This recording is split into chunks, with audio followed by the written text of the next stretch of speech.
Hello, there we are. Hey, hey. Oh man, talk about the technical difficulties of the world of podcasting. Didn't even have to. There Ended up being right in front of me. you go. How's it going, everyone? Welcome to another episode of Live at the Landis, the Absolute Vodka presents Live at the Landis podcast with our wonderful sponsor, Absolute Vodka, as well as the incredible Michael Kelly Guitar Company. We have a lot going on this week, and this is going to be a show filled with a lot of stuff. Yeah. So, yeah, man, we got a lot. Like, we got a couple shows coming up this week. We have the winner of the Battle of the Bands coming on. And this is also, which we just didn't have time because I got like 400 other things going on right now. But this is our anniversary show. This is Yes. our 52nd episode. This is 1 year of podcasting. Week number 52, baby. We made it. We Wow. made it. We are live, and we are live. Yeah, as they this is say. that's insane, man. It's been 52 weeks of podcasts, and I missed one from being in the hospital. And you still did it. And yeah, I You was were- still you were there. there, I was you still know? there from a standpoint. You were alive and well and with us. Yes, That- and that's Nick is texting me, our cook for upstairs at Casey Ray's. Yes. We have some new menu items, and he was going to drop them off real quick so we could hit on them real quick before we get into this insane show, because we have the Edwards twins coming back for their farewell tour Yes. this the weekend. Best one ever. We have Completely Unchained, an amazing Van Halen tribute. We're going to be talking to the singer of that, and we got a recap of our first year of podcasting, but also a Mhm. recap of the Battle of the Bands, which was, oh man, it was lot of just- recaps, It man. was phenomenal, to say the least. We man. played this well. I'll tell you what. It is, yeah, but the Battle of the Bands was great, and then we're going It's to have fantastic. the winners of the Battle of the Bands on Mhm. towards the end of the show, because we want to try and knock out all the stuff for the upcoming week out of the way, get that out of the way first. But yeah, man, we got a lot going on. That we do. for this day. So That we do. if you can just tell him he can open the door. I don't know what he expects me to do. Oh. We're wearing headsets and stuff. I mean, sometimes you got to wonder about people. Here, I'll talk to text him. Hey, brother. Hey, There we're you go. kind of stuck here. We can't get up. You know what I mean? Oh shit. Look at this. This is Nick. Nick, wave in real quick. Say hey to everyone. Get There he your- is. You gotta come there in. he is. There he is. There he is. There he is. We have look at this, man. We got real quick. We just wanted to hit on this. Look at this, man. We got some new items at Casey Ray's upstairs. At Hell Casey Ray's. yes. We still have Bruni's pizzas, right? They're Yeah. still going. Now we got empanadas, Yes, like mini these mini empanadas, I guess zingers, boneless Boneless wings. Yeah. The pub pretzels, cheese curds. Wisconsin cheese curd. Are they from Wisconsin? They are from Wisconsin. Straight up from Wisconsin. You can have a mansion in Did they come with? Wisconsin. Did they come with one of those funky hats? Shout out, who is that? 2 Chains that rhyme. Dude, mansion this with is pretty. This Wisconsin? is that. Look, guys. So here you are. Boom. Upstairs, we are expanding this menu, man. Yeah, man. This is looking good, buddy. Hell yeah. Thank you so much, man. Highly appreciate it. We're going to Yes. do a little taste test throughout the show, and we'll give you feedback. Let's I do think the one of feedback's these gonna be all right, man. away. So Steve knows what to dip into and what not to dip into. I do. I've got the insider info here. No spicy brown mustard. You fucking hate me. Mhm. No, thank you, brother. We appreciate you, man. Thank you, Nick. We appreciate you. Nick is upstairs right now because upstairs we have the comedy roost. The Jimmy Graham, Mhm. Comedian Jimmy Graham does his comedy roost, and which it turns into his comedy fledgling, Yes. Yeah. which was very successful last time through. Mhm. So that's going to be a lot of fun. And then we also tonight we have karaoke. Our DJ Paul Yes. was hospitalized last week. Not good either, man. Had a breathing tube in him and everything. Yeah, God bless the fella. Yeah. That was He is not our good. normal. He's been doing it for several years. Our karaoke upstairs tonight. He will not be in tonight, but he is home recovering, and he should be in next week. So yes, so it's Jimmy Graham's Comedy Roost. So every Tuesday, if you're not watching the show, if you think you're funny, come on out and find out, because Jimmy will tell you if you're funny or not. And if you're not, he'll give you a little help to be funny. He is a professional comedian. He's been doing it for a long time. And then after he's done at 7:30, we start karaoke, normally with DJ Paul, who again is out of the hospital now. You know, we're glad to hear you're out of the hospital, Paul. And It's he great will news. he will be back with us next week. There's no entry fee, free parking. It's actually a really good night, man. And some of the time. comedians are good. Well, I was very surprised. Really You, good. you never expect to have so much talent locally. Oh, And yeah. then to have these people Yeah. come in every single week, work on their crafts. A lot of them are regulars. They're people we see every week up there, and I'll tell you, their material just gets better and better each week. Dude, I So thought it was good, yeah, and I was beyond. Hey, look, talk about yeah, talent. The talent we had for the Battle of the Bands. that's A another lot one. of it local Yeah, talent. absolutely, man. Very inspiring and gives us lots of ideas of things we can do in the future for bands and all that good stuff. So Yeah. we're excited, man. It was Oh yeah. really good. Again, we got some food here today. I'm looking at. I'm feeling good. This I is can. like our true broadcast here. My Where allergies are already starting. I haven't even they eaten bring anything by yet. some eats, and then you have to awkwardly eat them on air. But You we know. want what I'd like to get into real quick is let's hit some of our sponsorships real early because I got the Yeah. Edwards twins will be on shortly. I do believe they're driving, so we're gonna get them. We're gonna get them on I believe Eddie's phone, and we're gonna talk Ooh. to them real quick. Again, their second year here and their last year anywhere. There we go. Yeah, so we'll find out a little bit more about their decision and why they decided to stop, and as they've been doing it a long time out of Las Vegas. So I'm Yeah. very curious. They've So been doing it a very long yeah, time, and very it's long time. I think you get to a certain point, and you say, Yeah. "Do how much longer do we want to do this?" It depends how much It's a money lot of I'm it's a making. lot of traveling, man, and they do it all. I mean, they run their whole Yeah. production. They bring all their own stuff, and It, they got a spotlight person that basically follows them around the yeah. whole night, and they kind of set up the curtains and the props and the costumes, and they're very hands on. It's not like they just show up and It's a lot of get stuff. into costume It's and perform. They're doing it all. So it's a lot of to do. It's a yeah, lot of to do, whole lot and of you're to do. probably right. That's probably it. At a point, you get tired But of doing it, right? we'll find that out later, You right? do that. And while you eat one of those, let I'm me gonna tell try you this thing. about I don't know what this is. Michael Kelly Guitars. I'd like to thank our sponsor, Michael Kelly Guitars. Shout out to Steve Pisani Good. of Radio Flashback, the head honcho there at Michael Kelly Guitars. You can check them out at www.michaelkellyguitars.com. They have electrics, acoustics, hybrids, and more, bringing you the best guitars in sound and style. He did not bring me a napkin. He did not bring us any napkins. I'm a No. I'm a Yeah. weird human being. I think there's some in that drawer right there. I need like though. a pile of napkins, even if I eat an M&M. I'm the same way. I'm not going to lie. And maybe you can find some napkins while I tell you about Absolute vodka, available at the concession stand for $10 a can. We have the Mango Mule, Grapefruit Paloma, and the Vodka Cranberry now in stock. 7% on the first two and 4.5% alcohol on the Vodka Cranberry. Made with Ocean Spray Cranberry. I did not know. Spray. Well, Did not Ocean know that Spray was a does. They don't make cranberries. Well, They just turn yes. cranberries into Yes, juice. And I that's did true. find like a couple. These may be used. I'm not sure. No, I think they're just stuffed. Yeah. Yeah, it's like your car. You find a couple every now and then, and then Hey, man, when you find them, you got to wipe. You got to wipe, find them, baby. you use them. You But gotta gave it the old sniff test, and it smelled.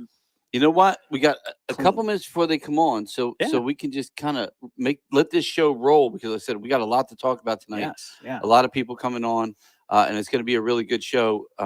So why don't we? You want to hit one more of our little things, like maybe what's coming up the rest of this month? There's not much left to this month, so yes. Let's see where it is. especially this weekend, man. Here. It's gonna be a good week. I'm dying to see this Van Halen tribute It's band, in man. here somewhere. I've heard so many good things about these guys. All righty. Upcoming shows down at the Landis. We have August 23rd, Completely Unchained, the Van Halen Experience, with special guest Last Wish from our Twisted Tea Battle of the Bands. August 24th, the Edwards Twins, Las Vegas's top celebrity impersonators variety show. It's their farewell tour, and we'll talk to them a little bit more about that later. August 30th, Michael Graves, former lead vocalist for the Misfits, performing the albums American Psycho and Famous Monsters in their entirety with special guest Smother Nature. He's just talking to me today asking about his gigs. So. Hell yeah, man. August 31st, Street Survivors, the Leonard Skinner Experience. I cannot wait for them to come back. They are good, man. Let me tell you, I honestly believe they're better than the band who's calling themselves Leonard Skinner now, which is just a tribute to Leonard Skinner. I don't think there's any doubt about that. September 6th, Vineland Sings 2 karaoke contest. You can call 856-794-4000, extension 4169 to sign up. There are cash prizes of $500, $300, and $200. Competition is limited to 20 contestants, so sign up now. Don't forget, the winner moves on to the New Jersey State finals for karaoke now. We've got that. Yeah, the United States Karaoke Association Yeah, the winner Buska. moves on to the statewide karaoke contest.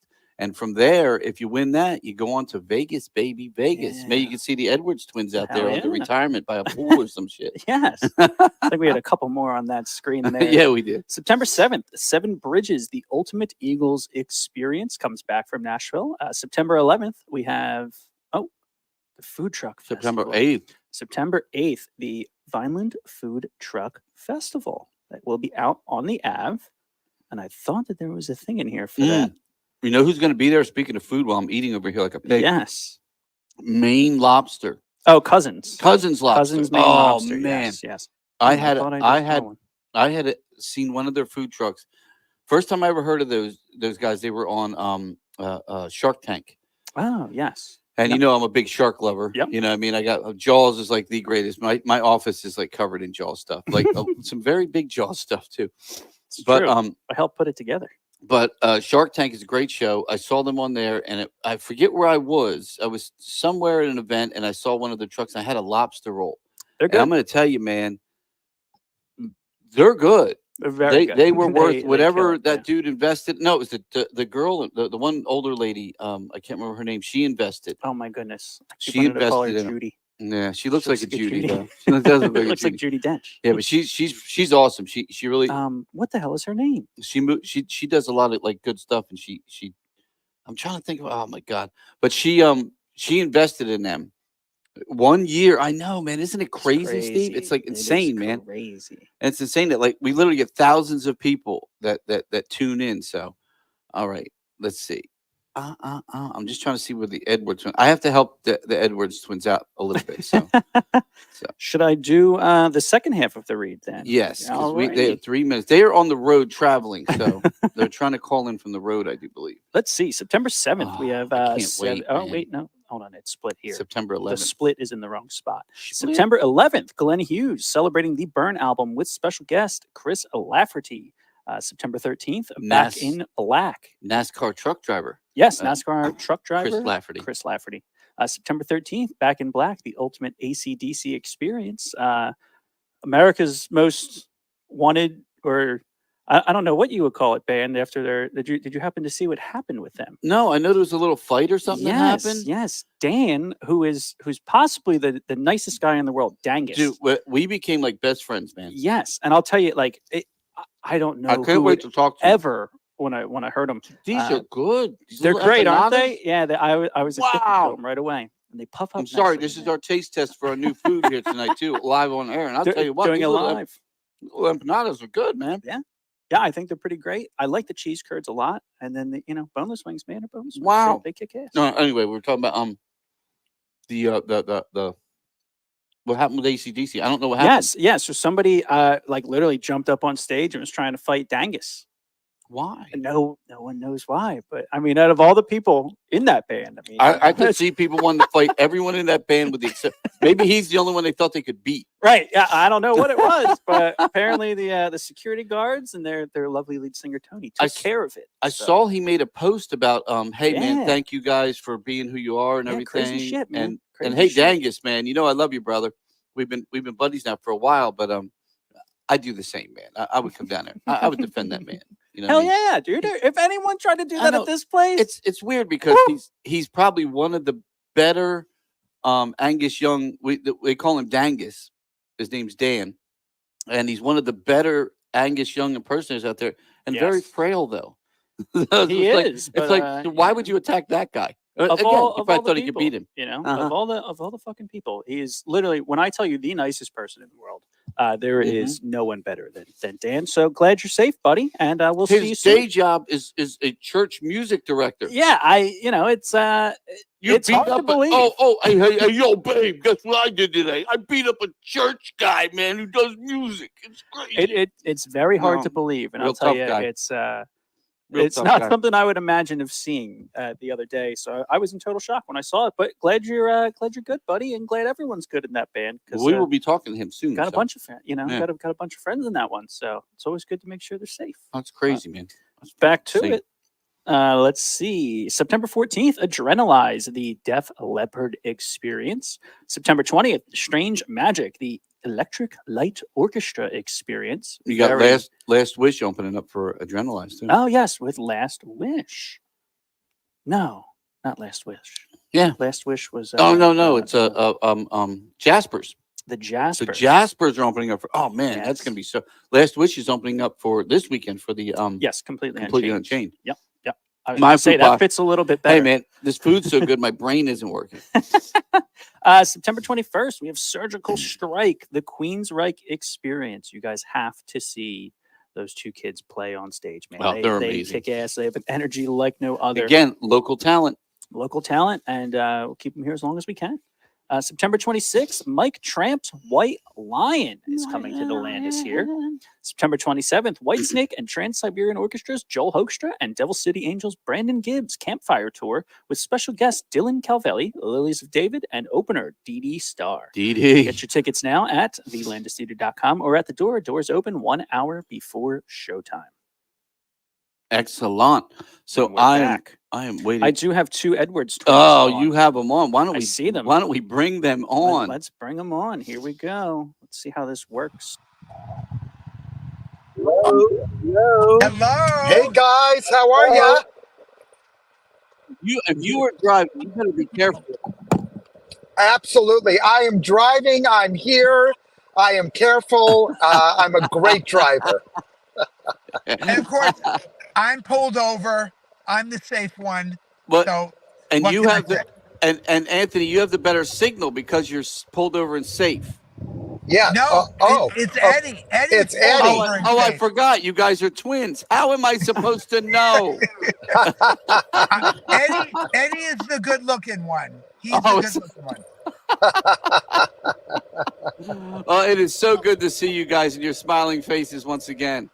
Thank you for having us. It's great to it's great to see you, and it's great to be here. We're looking so forward to coming back. I know, and we're excited too. And we get a nice a following here on the show throughout the week, and we get a lot of people that watch. And I was really looking forward. Today is, believe it or not, our 1 year anniversary of our podcast. Yep. Oh. Yeah. Happy anniversary. Wait, thank you. Yeah. We went from us being the only people that watched to about a good 10 to 15,000 people a week now. So it's really nice. Oh It's my really God, nice. that's Wow. excellent. Yeah, we're Excellent. That's getting up. incredible. Congratulations. That's Thank you. amazing. Thank you. Now, I wanted to ask you, because I know we had already had you booked for this year, and we had talked about years to come and stuff, and you guys decided this was your final tour. And any reason behind that, or? Yeah, Anthony, do you wanna Well, handle that? a couple of couple of reasons is because we are kind of slowing down a little bit. We're going from 300 shows a year to 50 shows a year. And those shows are going to be based mainly in Florida and Massachusetts and Rhode Island, Connecticut, New York area. Then Eddie is going to start doing his one-man show.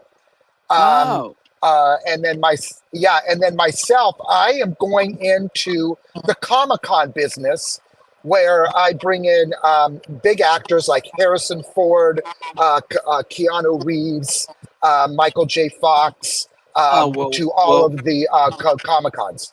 We are going to need to talk, because not only is that we are working right now on a 30,000 square foot event venue here in Vineland that we are looking for things of that nature to bring in. Oh, okay. And we would love to have your one-man show here too. We got to drag you here for that at least. Absolutely. Yeah. Oh, well, this is good news though. At least you guys, I was telling Steve, I said, we're just going to have to find you guys next to a pool somewhere, but you're not. you guys are going, Right.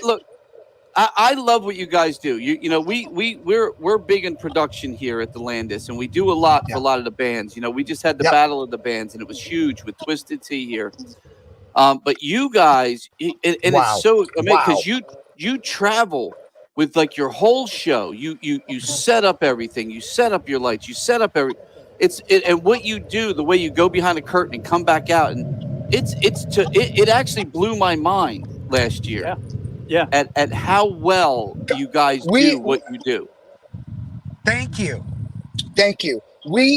Thank you. You know, doing it 35 years, you would hope that we had it down to a science, and and we like to be able to bring Vegas of the 70s, 80s, and 90s to places of people that have never been to Vegas or ever seen a Vegas show, and be able to have the most important thing, variety. That's Yes. really what the key is, the variety.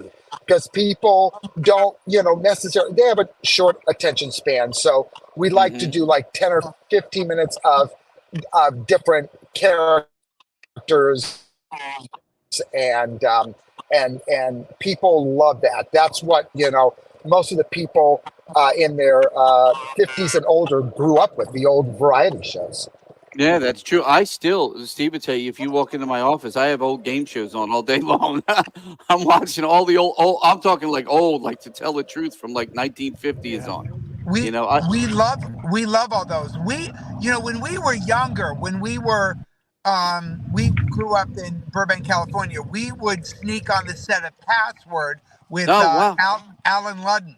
I watch it Yeah. every morning. It's Yeah. on my TV. It really Love is. it. He's not Yeah, lying. see, there you He's really go. not lying. Even There the you dogs go. love it.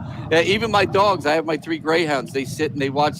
When I leave them, I have to leave the game show network thing on because they love watching it. But the older Yeah. one, it's called Buzzer, I Uh, think.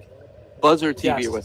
But it's funny. What's funny? yes. I just have to say real Yeah. quick. So And last night I saw there was a documentary about a woman and a man who were on every game show you could possibly imagine back in the day, like Betty and John or something. And I have to watch this yeah. documentary because I'm like, that's pretty crazy. Yeah. But that was how people made a living back in the day. They would go on Yes. game shows. Yep. Yep. Yes, and they And would make really good money doing it. Yeah. Yeah. yeah. Yeah. We were always at the Hollywood Squares as well with Peter Marshall. Yes. And Who just that was actually just passed away. that Yep. just That's passed away. Yeah. And that was great. I mean, we met all the stars from, George Gobel, Joan Rivers, Vincent Price. you met I mean, I can Vincent go Price? on and on. Oh my Oh God, my I love God. Vincent Price. He was the best. He was the absolute We best. lost He was Eddie. the Oh, there he's back. yeah. Yeah. He was so kind, but boy was he tall. My Oh, God, he he was a was huge so fan. tall. Yeah. I still am a big fan of Vincent Price. I love Vincent Price. Yep. Oh my God, Yep. that is so. What was Bruce Valance? Remember him? Oh, Yeah. Bruce Valanche. Valanche. So Valanche. Yeah. Bruce Bruce Valanche. Valanche. Yes. I Oh, yeah. I was working on a show in New York, a Broadway show, and the previews came out, and I stopped. I went to the first preview and I sat down, and the gentleman sat down next to me, and I looked at him and I said, "Haven't I seen you on Hollywood Squares?" And he goes, Oh, my "Yes." God. He goes, "I'm Bruce Valanche." I'm like, "Hey, how you doing, buddy?" Bruce He was the Valanche is the nicest. best. Oh, what a nice guy. We had He is a the best. ball. He Yeah. was buying me He's the- wine all night long. I think he was Oh trying my to God. Yeah. Yeah. but That's it was Bruce. yeah, that was it. What a great guy though. He was fantastic. Yeah. But look, so you guys, so last time you were here, you did it. But I'm still keep thinking, Eddie, how are you going to do this by yourself? How are you going to? Or you got a whole different So- act you're going to do? Well, I'll tell you, it's going to be very soon. I actually just premiered it in Rhode Island, and it went over like gangbusters. I got like 4 standing ovations, Wow. and I'm doing a lot of.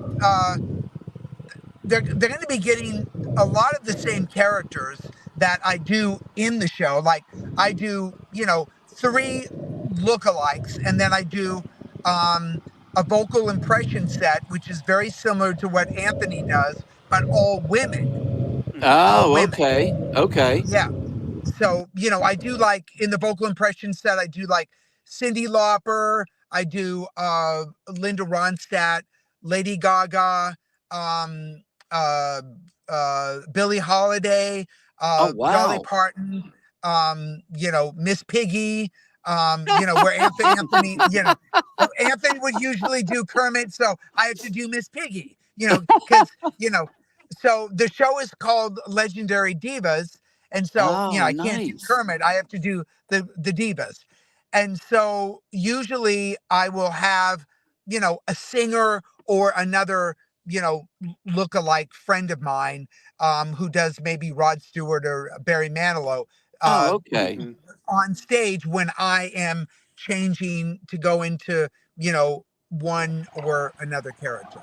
Oh, Nice. excellent. See, now that sounds like all right. Well. Look, the good thing is you're going to play here because we will drag you here because Yeah, that is listen, literally that yeah, sounds amazing. And I know how good you are. We sat here last year. We didn't know what to expect. I've been to Vegas so many times. I made a couple movies in Vegas and stayed there for months at a time. And yeah. when you guys did your thing here, it was better than anything I'd ever seen in Vegas. And that's the absolute truth. Thank you. You guys, Thank you. you guys, Mhm. and you did exactly what you sell. You brought Yes. Vegas to Vineland, New Jersey, Mhm. which is Thank you. pretty insane. And oh my God, we got to fill these seats. We got to fill these seats Yeah. because I am so Yeah, excited because for this show. this is it. This is it. This is the only Yep. time that they will be able to see the act. And we've been doing this for 35 years. We do Wow. 300 shows a year. The thing is that we've had people, that frequent New York, all the Broadway plays, the theater goers, and people come out of our show saying, I've seen every show on Broadway, and this hands down is the best show I have ever seen in my life, period. And these are from older, very conservative, very, New York going, both conservative and liberal people. And so this is it. So, you got to pull the trigger, get tickets, because if not, that's it. There's not going to be any more shows. Oh, I am excited, and I think it was it George Burns you did last year? Somebody Yes. last year? Yeah. Oh, Yeah. which George Burns was one you of the George several. you came Burns, out. Grace Gallen. You Yep. came out and did George Burns, and I was in tears. Oh, I that's thought great. that was one of the best things. I was laughing so hard. Mhm. It was such a great, dude. It was just such a good show, Yeah. and I'm Thank you. so excited. I'm just excited to know that you guys are still doing something and not going to be laying by Yeah. a pool. No, Oh, yeah. No. Listen, No. we will never fully retire. There's just no way that we could do it. God has just blessed us with so much talent. We got to share it until we drop dead on stage. Well, hopefully that doesn't happen for a long time. It's great that you have that as But- the end game there. So, any can you give us a little maybe an idea of who we might see this time, like that we didn't see Well, last time? let's see here. There'll be John Travolta, We did not see John Travolta. Olivia Newton-John. Oh, let me tell you, Olivia, I love Olivia Newton-John so much. And when she Me too. passed, it was so heartbreaking. I had seen So her several heartbreaking. times in concert back in the 80s and 90s. And then I went to Yes. see her in Atlantic City after her cancer and everything. Yes. And I'm not going to lie, I wish I didn't go Yeah. because Yeah. she wasn't the Olivia that I remembered. And now Yeah. that's all I remember. And it's sad because she was yes. so frail. Yes. Oh. Agreed. Well, we bring you the Olivia that you'll remember and love. I can't wait. Yeah. That's what we cannot wait. do. Yeah. That's cannot what wait. we do. Yeah. Yeah. I cannot wait. And then also we have, being the fact we're in New Jersey, we have Frankie Valli. And yes. and that's new. And the reason, so I do Frankie from the 80s, from the Okay. Grease period, because it's the Olivia Newton-John, all that stuff. And the reason I did is because I was in Atlantic City, and the main producer from the Jersey Boys and the movie came to see me. And came backstage and said, you don't know me from Adam. And, he told me who he was. He said, I don't give out compliments. He said, I booked every Jersey boy there is from Broadway to the movies. And he said, you're the only person I have ever heard that sounds exactly like Frankie. So much so that when you first started, I said, he is lip syncing, no if, ands or buts. There is no way that can be his voice. And then finally, during the set, I convinced him that it wasn't lip syncing; it was my voice. So I decided to continue to keep it in the show. Well, that scene, that whole beauty school dropout scene in Greece is probably one of the best scenes ever. I mean, Oh, and yeah. that's when he looked his best. I mean, he was Yeah. he was every man wanted to be him at that point in Yeah. time. Yep. Yep. Yeah, that was that I can't wait. That is exciting. Any puppets this year? Yep. We're going to be doing we're puppets. doing I won't puppets. tell you. Yeah, I won't tell you who they are, but you will absolutely love it.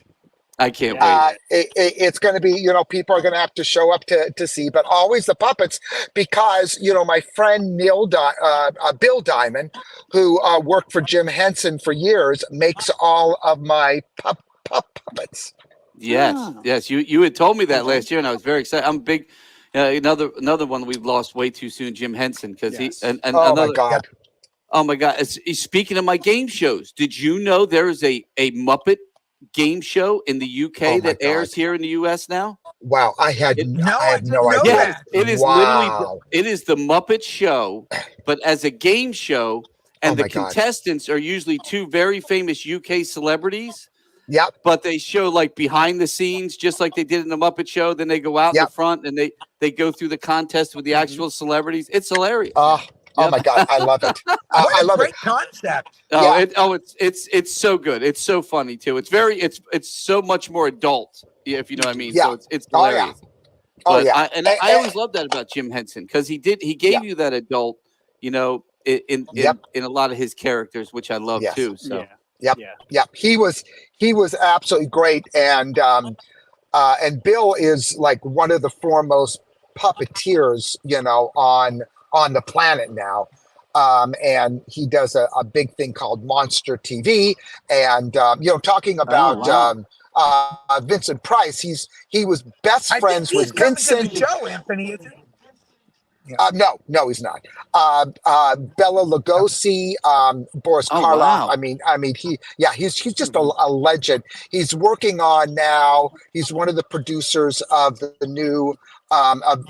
They're coming out with, I think, 4 is the Terrifier movies with Art the Clown. Yes, and yes. and so he has his hand in a lot I know of things. there was a new Terrifier movie that just released a few months ago, I think. Yeah, exactly. Yep, Mhm. exactly. I have it, but I haven't watched it yet. Mhm. So Yeah, Yeah. he did the entire set for the movie. Oh, Yeah. really? Yeah, exactly. He's Oh, wow. Yeah, he's one of the main producers, as well as the building sets and all that stuff. Oh, Yeah. wow. Very nice. Yep. See, Yeah. these are the things you don't know. Yeah. Right. Hey, Yeah. that's the Exactly. beauty of this Also, I mean, podcast, baby. we could tell you stories of, of all the. I mean, we have been so blessed in meeting and hanging out and becoming dear friends with some of the biggest celebrities of our time. Well, give me this. Give me what's one of the greatest one of the best stories you have about somebody you met, and just what's that best story? Okay, so Well, so for me- there's Let's do it. Let's do each. Let's go, okay. Anthony. You give us your Okay. story. So there's several stories, but one came to mind that happened last year. We produced Barbara Eden at the Comic-Con shows that I'm involved in, and her lines were so long we had to cut them off. And she was beautiful. She was absolutely, just stunning. And we were all having dinner together. And my friend, one of my roadies, it was a long table because there was a lot of big celebrities there. And so my friend said to me, he made this comment, and he's looking, and he said, because there was an actor that played Santa Claus. There was Barbara Eden and some others. And he said, this is amazing. Looking at this table, we have Santa Claus, we have a genie, and we have a fairy. And so Eddie, when I was walking Barbara up in her room, I told her, I said, this is very interesting, Barbara. Stephen, who was sitting next to me, was looking down the table, very, very observant. And he said, this is amazing. At the same table, we have a Santa Claus, we have a genie, and we have a fairy. And he said, and she was very confused. She said, well, who's the fairy? I said, Eddie. And she busted up. I've never seen Barbara laugh so hard in her life. I can't, man. I can't. I can't. All right, Eddie, what do you got? What do you give us a great story? I would say, yeah, I mean, we've been very fortunate because, we'd met Barbara Streisand, we'd met Bette Midler, we'd met Cher, we'd met incredible names, people that have come to see the show. But I think one of the most extraordinary weeks that I had was so Anthony and I were in Montreal, Canada, which is where Celine Dion is from. Mhm. And we had did a show there at the St. Denis Theater, which was one of the times we were there. We also, did it at Place des Arts too, which is one of the big theaters there. But when we okay. were at the St. Denis theater, Celine Dion's family was there to see the show. All right. And I happened to have been doing Celine. It was my very first time doing Celine Dion. Oh no. They happened to have been in the audience, and they called Celine Dion, and Celine got a hold of our manager and said, I want Eddie to come out to Vegas and spend a week with me at Caesars. This is when she was at Caesars. So I went out and I spent a week with her at Caesars, and it was amazing. She showed me her movements. She showed me clothing. Wow. Oh no. We lost. Yeah. Oh, there you. Oh, we lost you for a second. No, Yeah. that is method acting or method performing, let's say, at its finest right there. Yeah. And it's fine when you have an actual celebrity taking you under their wing for a week and showing you everything. Wow. That's amazing. That is amazing. that is an awesome story. What is that even like? Like, you impersonate somebody and then they actually help you out with that. I mean, that's a crazy concept to me, Yeah. And she was the most incredible, most loving, and funny. I mean, funny. She is the funniest woman ever. Yeah. See, looking at her, I would never think funny. I just wouldn't. I wouldn't. She seems very serious. I tell you, she is so kooky. Like we would be talking, and then I would say something, and she would literally like break in a song about what it was that I just said. Oh no. That's incredible. There was a scene in this particular time that Eddie had went to go see where a 3D image comes up of her doing a duet with Stevie Wonder. And at that time, I was doing Stevie Wonder, which I was endorsed by Stevie and all that stuff. I can't do it now because this whole big blackface thing is really, but anyways, to hell. We all know that. Yeah, I know it's awful. But anyways, I was doing Stevie Wonder at that time, to accolades from the NAACP and everything else. But anyways, she said, now listen, she said, tonight I'm going to have your brother come on and do Stevie if that's okay. So she was making all these jokes. She was making, yeah. She is just, incredible. Now, she had seen a promo of us, but she hadn't seen like our website. And so after one of the performances, she went to our website, and then the next day she comes back and she says, I'm here to tell you, she says, I went to your website. She says, I am you guys' biggest fan. Wow. Well, she's got to get past us first. Yeah. It's true, yeah. No, I mean that's got to be insane, doing that right in front of the person. I couldn't even imagine it. I couldn't imagine it. Well, if I did awesome. Celine Dion in front of Celine Dion, she would slap the piss out of me.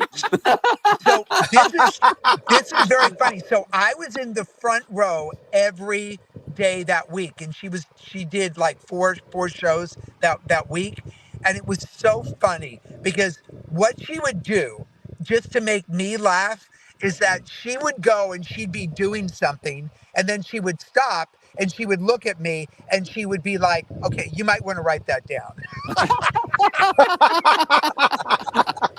That is hilarious. It's Steve, amazing. that is so cool. Yeah. I mean, when I tell you, you guys, you put on such a good show. That's I said. When I heard Final Tour, I was like, no way, man. We were just talking about, you're very good friends with somebody we love so much, so dearly, Brian. And Brian. Oh yeah, Dewinney. Brian Dewinney, the best. We love Brian about as much as you love Brian, probably even more. Yeah, we love Brian. Well, I will tell you how much I love Brian. I have a bit of a heart issue, and Brian directed me to his doctor, and thankfully, because his doctor is a wonderful human being, and I owe Brian a little bit, I think maybe of some extra time in life now because of that, because he gave me an amazing doctor, and I cannot thank Brian enough for his love and his support. That's the way Brian is. It's interesting that you said that, because 2 months ago, I had a massive heart attack. Oh, Lord. I was in Vegas. I was on the treadmill working out, and I passed out literally on the treadmill, and I was in the ICU in a coma for 36 hours, and I almost died. Oh, my God. Oh, and now, when was this? 2 months ago. 2 months ago. 2 months ago. Well, no. What was it, anything done? Did they put a stent or a bypass? I had two stents put in. I had I had a 70% blockage, and I had a 90% blockage in my widowmaker. All of the doctors had said, you have no clue how lucky you are that you survived. Wow. Well, now I still, right now, I'm sitting here with a 78% blockage.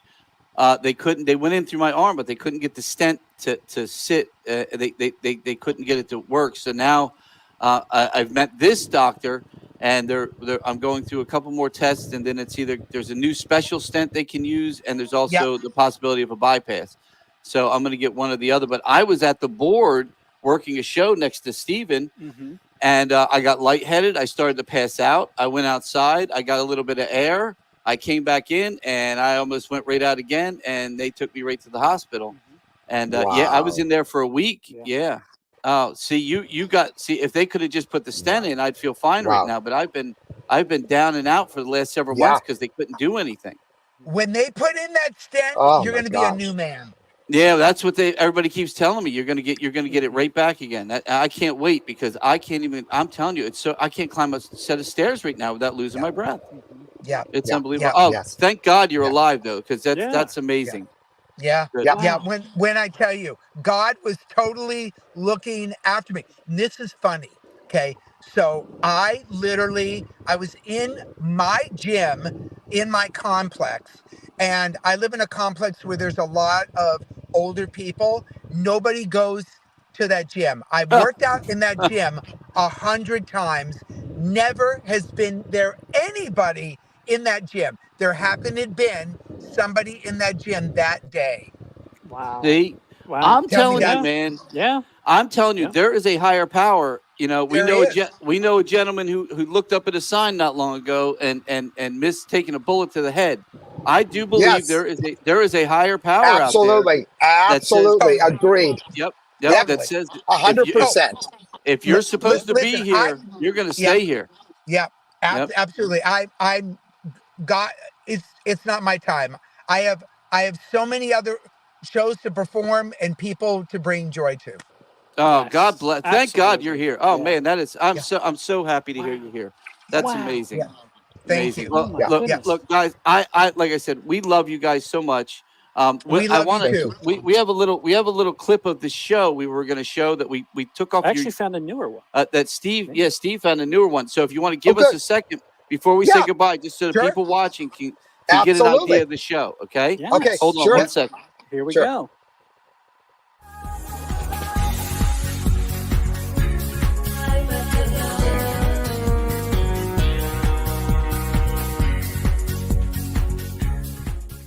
If I could reach the stars, I'd give them all to you.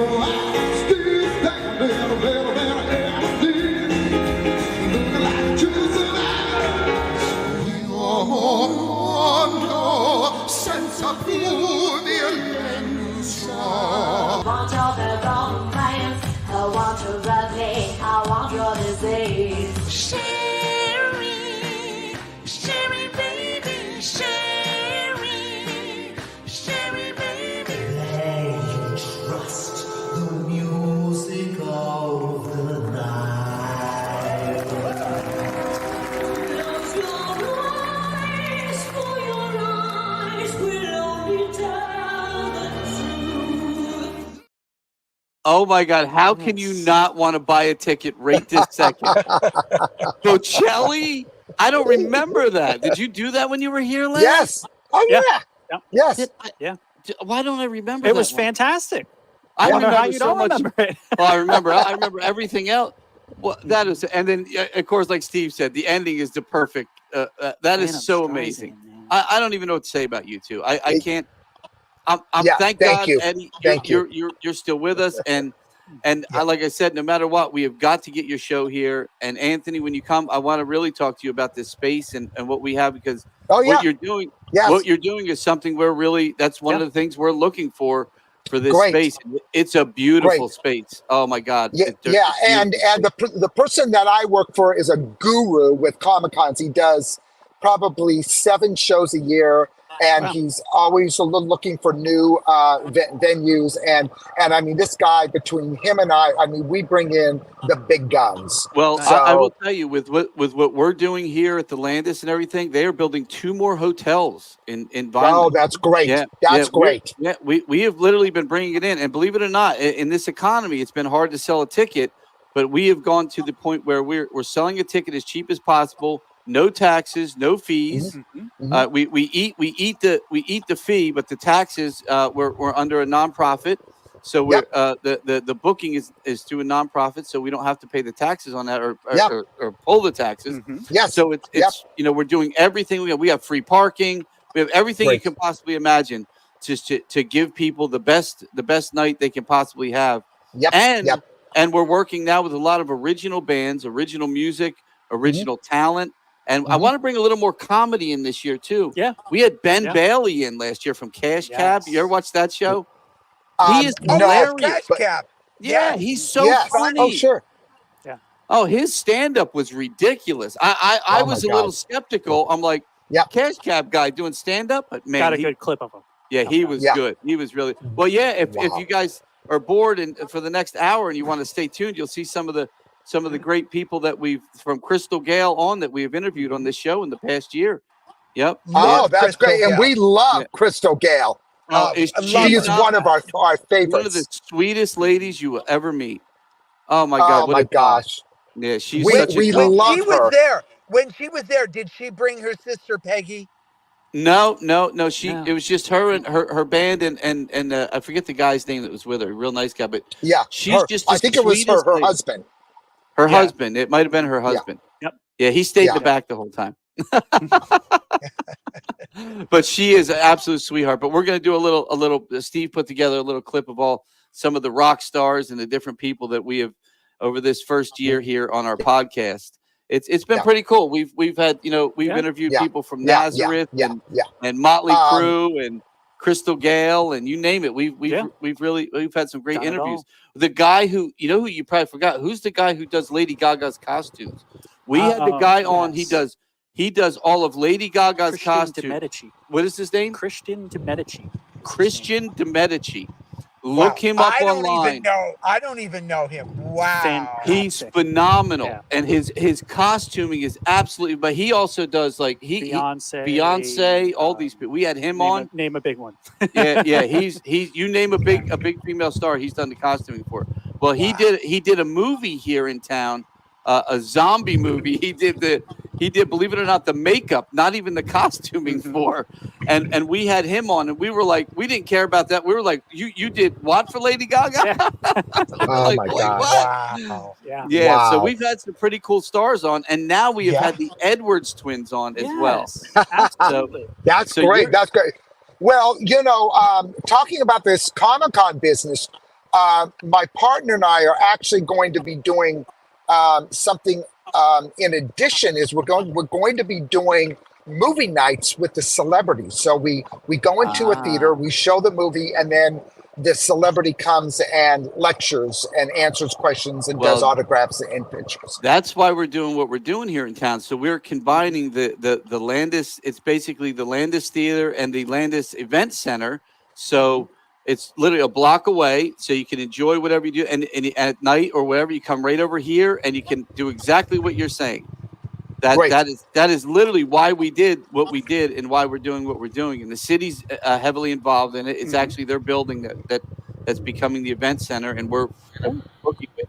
So oh, this is exciting, Anthony. I can't wait to hear more about it. Yeah. It's going to be good, and myself and my partner, I mean, we're tied in by the grace of God with everybody. I mean, there's not a celebrity really that we can't get, as long as we can negotiate, which is a great opportunity because most people don't have. I know when I started on my own, I couldn't get these celebrities to return my calls for anything, and then I joined him. And it was like, oh my gosh! I mean, it's like everybody takes his calls. So, well, prior to his passing away, Corey Haim and I were very good friends. Oh my gosh! God! Yeah, Wow. That's great. Corey would do some, and I went to a couple with him, and I sat next to one in Cherry Hill, New Jersey, with him one time. Yes. And I forget it wasn't a bad deal because he had a guarantee if he didn't make so much, and then it was a very good thing. But they were lined up around the corner. We had a bag full of cash. I guess he's gone now, so the IRS can't do anything. But we had a bag of like 60 grand in cash. It happens. Yeah. I'm like, it was but God bless. I miss him. He was a dear friend. So he was a great actor. And a great kid. Just a great kid. He was such a good friend, and he unfortunately, it was, of course, he was addicted to medication. He didn't do illicit drugs. Everything he did was prescription medication. But he never drank. He was actually allergic to alcohol.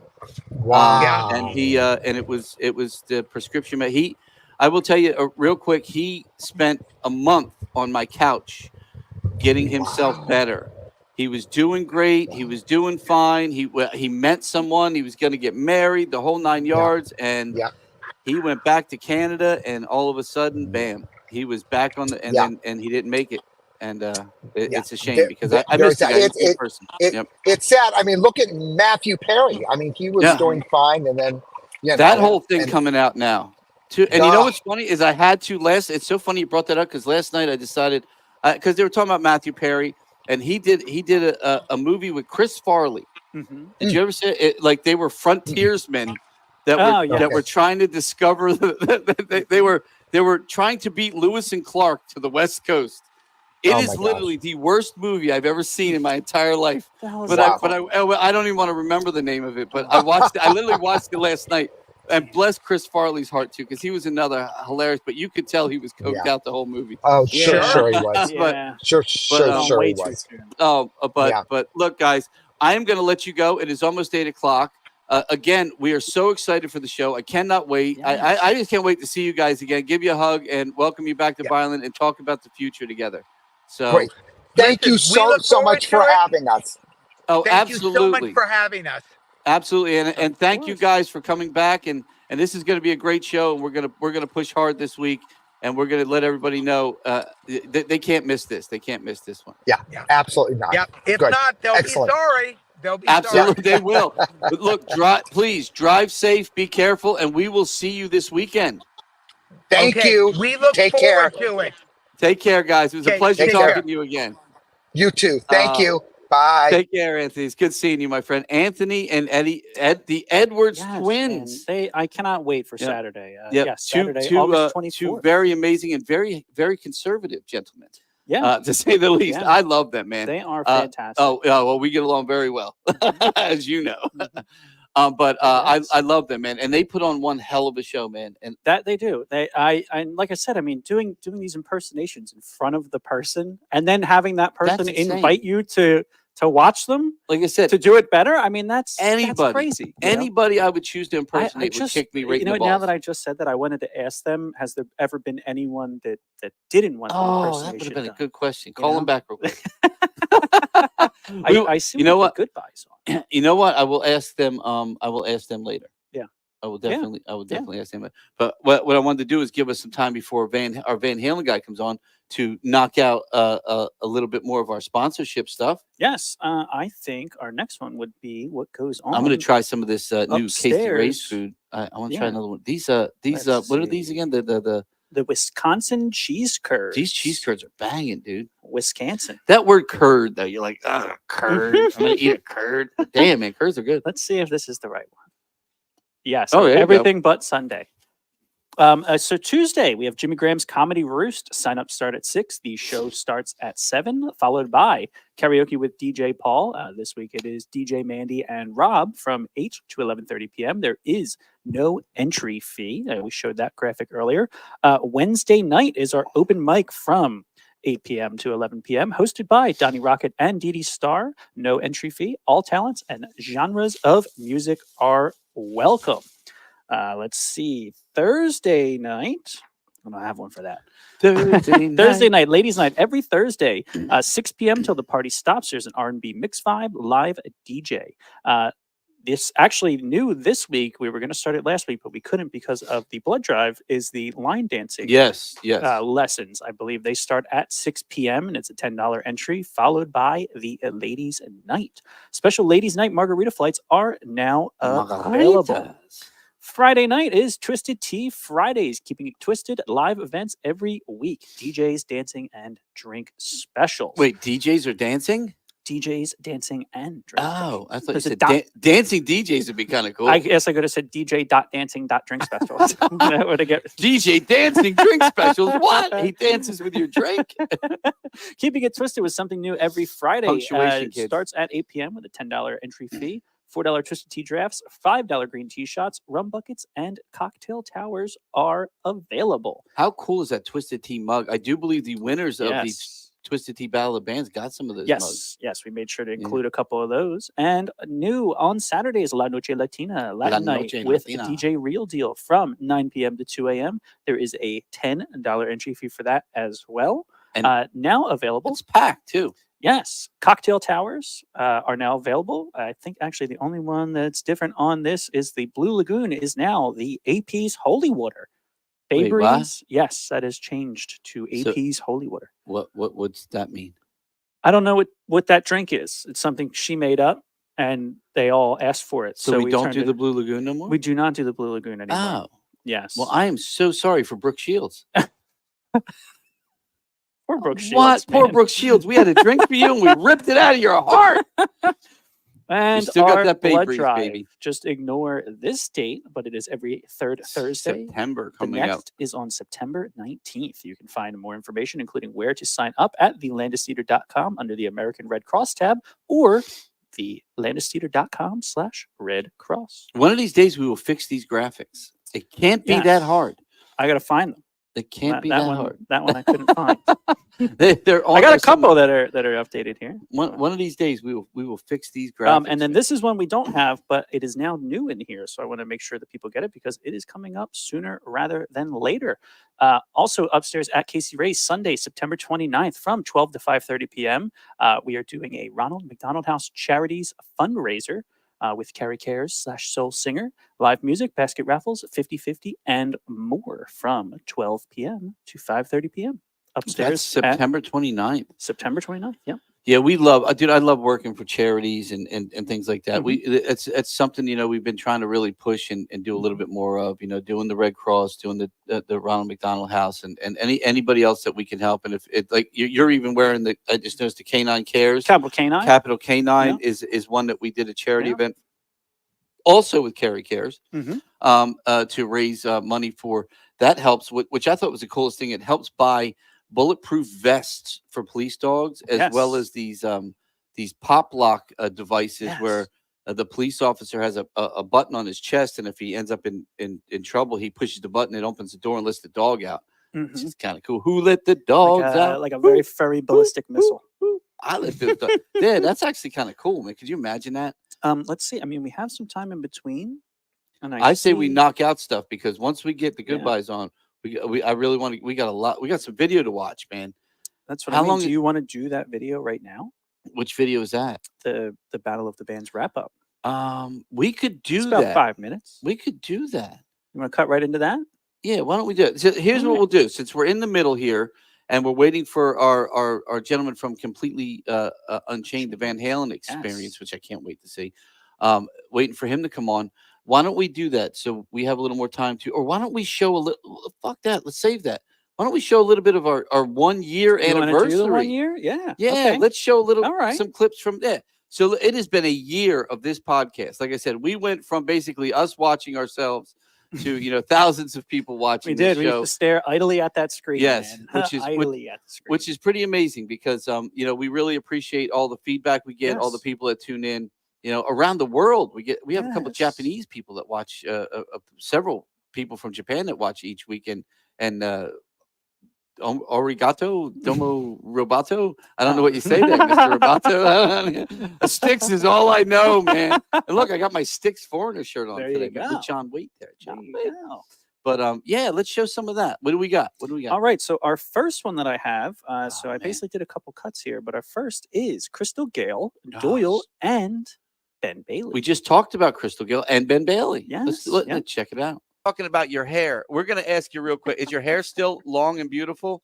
Yeah, it's still below my knees, and it's it's something I cannot get rid of because Wow. it's like a child. It's been with Yeah. me for many years.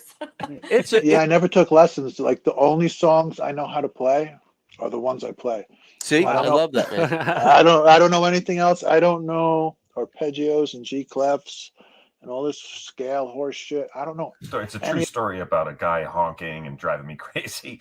And I get out and I'm about to beat the crap out of the guy. And I remember that there's contestants in the back of the cab. Ben Bailey is fucking hilarious. Man. yes, yes. That one was the And- most appropriate clip. And I I'll tell could you what, find. for those of you that don't know, Crystal Gale, I thought for me that interview with Crystal Gale, which I forgot was a Christmassy interview. Yes. What I found so amazing about her is her accolades. This woman has Grammys and music, country music awards, She's got a and star on the Hollywood Walk star of on the Fame. Hollywood Walk of Fame. I mean, this woman has so many like trophies and awards and all the things she's done, and I would have never thought that. She was the most played female country artist from 1975 to 1985. Isn't that insane? And Yeah. then her sister was the coal whole miner's decade. daughter. Loretta Lynn. Yeah, Loretta Lynn was actually her sister. So I guess technically she was a coal miner's daughter too. then. She was also the coal miner's daughter. Yeah, she never got any accolades for that. She got all the accolades she got. Nobody ever called her coal miner's daughter. But she did sing her sister's Yeah. song, Yes. which was fantastic. But but don't it make my brown eyes blue? Is that song that everyone knows? It's one of those songs that you've heard it somewhere. If you haven't heard it in a movie or a commercial or something, it's just one of those songs. And she was just such a nice lady. Yeah. Such a wonderful interview and such a good person. And She was fantastic. yeah. That interview is putting all these clips together is tough because you gotta sit and watch through them all. And hers was the one that I think I watched the most of. Oh, you should have got a lot more of It her. was just so nice. I have a couple others. I didn't know how much time we were going to have, so I don't want to make them we have too long and not we get have a to few them, minutes so. left. So what else you got? But we do have. If you have more of her and these got one, do you have any more of do you- these three? No.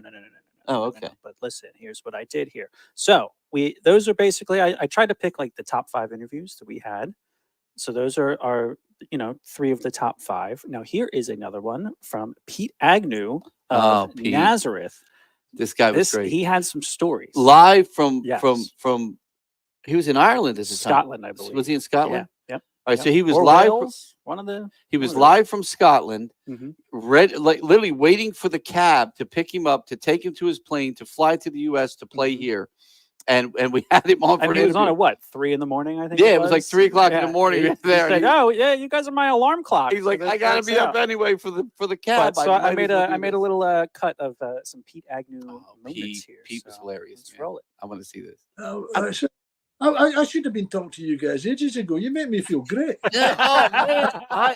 Can I do this every week? And now they come back and they say, "Hey man, there's a chiropractor on a physiotherapist." And somebody said, "Oh man, he'd forgotten his omeprazole or whatever it was." And everybody went, "Oh, I've got some of them." So we're all still taking the same drugs. Only now they're the ones that to keep us alive. Twice in the whiskey was good. The third night it was the most pain I've ever played a gig in my life. That's We did a tour of America, and we finished in LA, and we were lying up in the pool at the Riot House, up in on the strip, and we were lying up there. We were doing 3 nights in the whiskey, and we'd never got a suntan, so we were going to get it that day. Oh no! So we were spent about 6 hours in the sun, and of course we had like 2nd-degree burns, and we had to play. Oh, no. We had to play in the whiskey. We couldn't put the guitars on. Dude, he is hilarious, man. Absolutely I hilarious. forgot and what a just good so interview. like low key. That's another one. I mean, man, it's What a great interview, man. try to keep them short, make sure we get through them. But yeah, that was a great interview. That was That's such a again, you good can go back and interview, watch man. these all on YouTube. They're all on YouTube. They're all on Facebook. If you go back couldn't and understand what he watch was them all. saying, Yeah, he did. one of my favorite things is what he said. Is he's basically saying, how him and Mick Jagger and all these guys back in the day, they did so many drugs. He goes and he said basically now, he said we still look at each other and go, hey man, you got anything? You got anything? He goes, yeah, but the difference is they're drugs that keep us alive now. Yeah, like heartburn and shit. heart medicine, like liver pills. And Yeah, all that stuff. yeah. Like, Yeah, he was fantastic. Though. was And that hilarious, story from the whiskey, that was right when we and told him about George his Lynch. son plays the drums. Yes, yep, for the yep, band. yep. Yeah, And his other son's son the is drummer. he's another big one, Stevie. That was Yeah. one of his other parts of the interview is how he's that used to be Pete's son Stevie, and now Yeah. that's Stevie's dad Pete. Yes. Oh, that's hilarious, man. He was said he's great. way more famous than he was is great. now. What else so. you got? And then That was a good one. Yes, and then so this is. I figured this was kind of our funniest interview. I mean, your new text tone is in this one. John Corabi. I think we have the man, the myth, the legend, John Corabi. Oh, up John next. Corabi, man. I mean, from Dead Daisies to Motley Yes. Crue. I mean, the man can sing. The man can, but what a personality! He's a man bro. of one-liners. He is a And, personality, this man. next one is basically all John Corabi one-liners. He is a that I've got, personality, so man. Let's go for it. Let's go. And I just said, oh, man, tell Glenn I said hi, love him, miss him. And the next time I see him, I want to stab him in the neck with an ice cream scooper.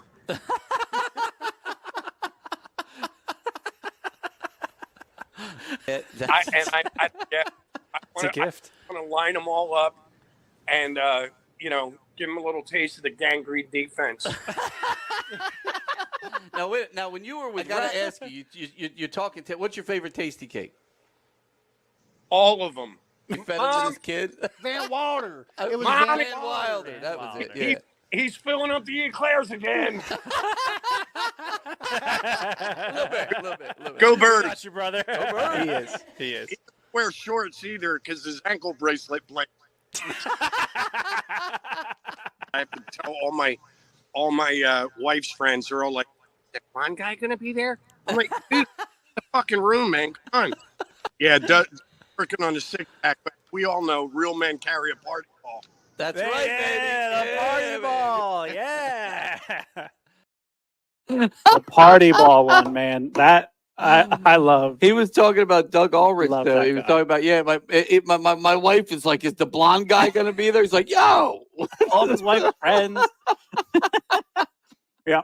Yeah, Dude. there was a couple more from that I wanted to cut, but his Dude. we understood him, but it's right when his mic cut out. So it's basically just us laughing, knowing what he's trying Oh to say. God. Oh God. And for you guys don't know, he's a Philly native. Mm-hmm. So it was great to come back. It's cool when you get these rock stars that are out there that are from the area because you have so much you can ask them because you know the area and you can talk to them about, again, like Tasty Cakes and the Eagles. Yeah, he talked a lot about Wawa. Wawa, I how forgot about how many Wawa. people he turned on to Wawa. But yeah, I grabbed a couple one-liners. Something from here him, has so. you'll excuse my allergies. I have an allergy to something and it's so good, but I still have not figured out what my allergy is. And I think it's got something to do with milk. Yeah, I mean, you've had some sour cream, I see. Yep. And I'm looking at the evidence right now. And I think that's what I see some chipotle ranch dipped into some salsa that has been dipped into some sour cream. I was dipping all kinds of shit around here. So he was crossing streams I was here. dip and, shitting. now it's not going too well for him. A shit dipping. I don't know. But we actually do. So we have the Goodbyes, and we also have the gentleman from Completely Unchained, Eugene. Eugene is on. Let's bring Eugene on. Yes, I believe he goes by Gene. Let's bring him on. Gene. Gene, you go by how are you? Gene? How you doing, fellas? How's it going, brother? Yeah, Gene's cool. Thank you. Thanks for having Oh, me. absolutely, man. Dude, I am excited for you, brother. This is I've heard a lot about this band. We've had a lot of people that come in and are like, "Oh man, you've had some Van Halen bands in." We've had a few. We've had the Hagar bands and stuff, and everybody goes, "You got to get Completely Unchained. You got to bring Completely Unchained in." So here you are. We're excited for this show, man, and I can because again we're huge Van Halen fans. Yes. So Who isn't, right? yeah, well, it's true. You think about it, man. I mean, I'm an '80s guy. I remember when the Panama came out, and you sat in front of MTV waiting for the videos, and it was like one of those. I don't know. It's Van Halen was just they were rock and roll back then. Yeah, I mean, man. they were from the '60s into the '70s, and then the '80s. They kept rock alive because rock was. When the '80s music came around, there wasn't a lot of bands really doing rock anymore, but Van Halen was still doing it. Well, they kind of like they came in when Staying Alive, the Bee Gees were coming out. Yeah, that's right. Yeah. There was like everyone's like, oh, rock is dead, and then all of a sudden, out of nowhere, this band Van Halen came out of California, and everybody was like, rock is never dead, not dead anymore. Exactly, and that first Van Halen album is such a great album, man. Yeah, I mean. That one and one of my favorites is Fair Warning. Oh, Fair Warning. Oh, yeah, dude. if you listen to Dave's lyrics, I mean, on all the records, but, because I sing the songs, but there's nobody that writes lyrics like David Lee Roth, my opinion. And nobody delivers them like David Lee Roth delivered them. Well, that's why it works so well. Eddie's the greatest guitar player that's ever lived, my opinion. Dave's probably one of the best front man. People argue about his vocal ability, but that doesn't matter when you have that chemistry with these two guys and the whole band, even Mike and Al. Yeah.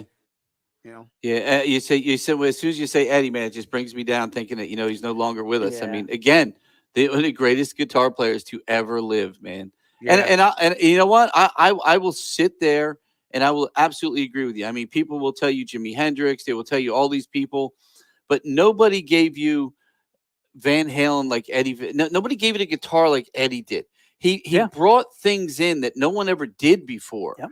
And he created ways of playing a guitar that nobody ever thought about, Yeah, it wasn't just the way he created. I mean, everything about him, his image, the way he does the jumps, just the way he had a smile on his face, his whole persona was just like, he loved playing guitar. I don't really think it was about the money. I just think he liked playing guitar and sharing people.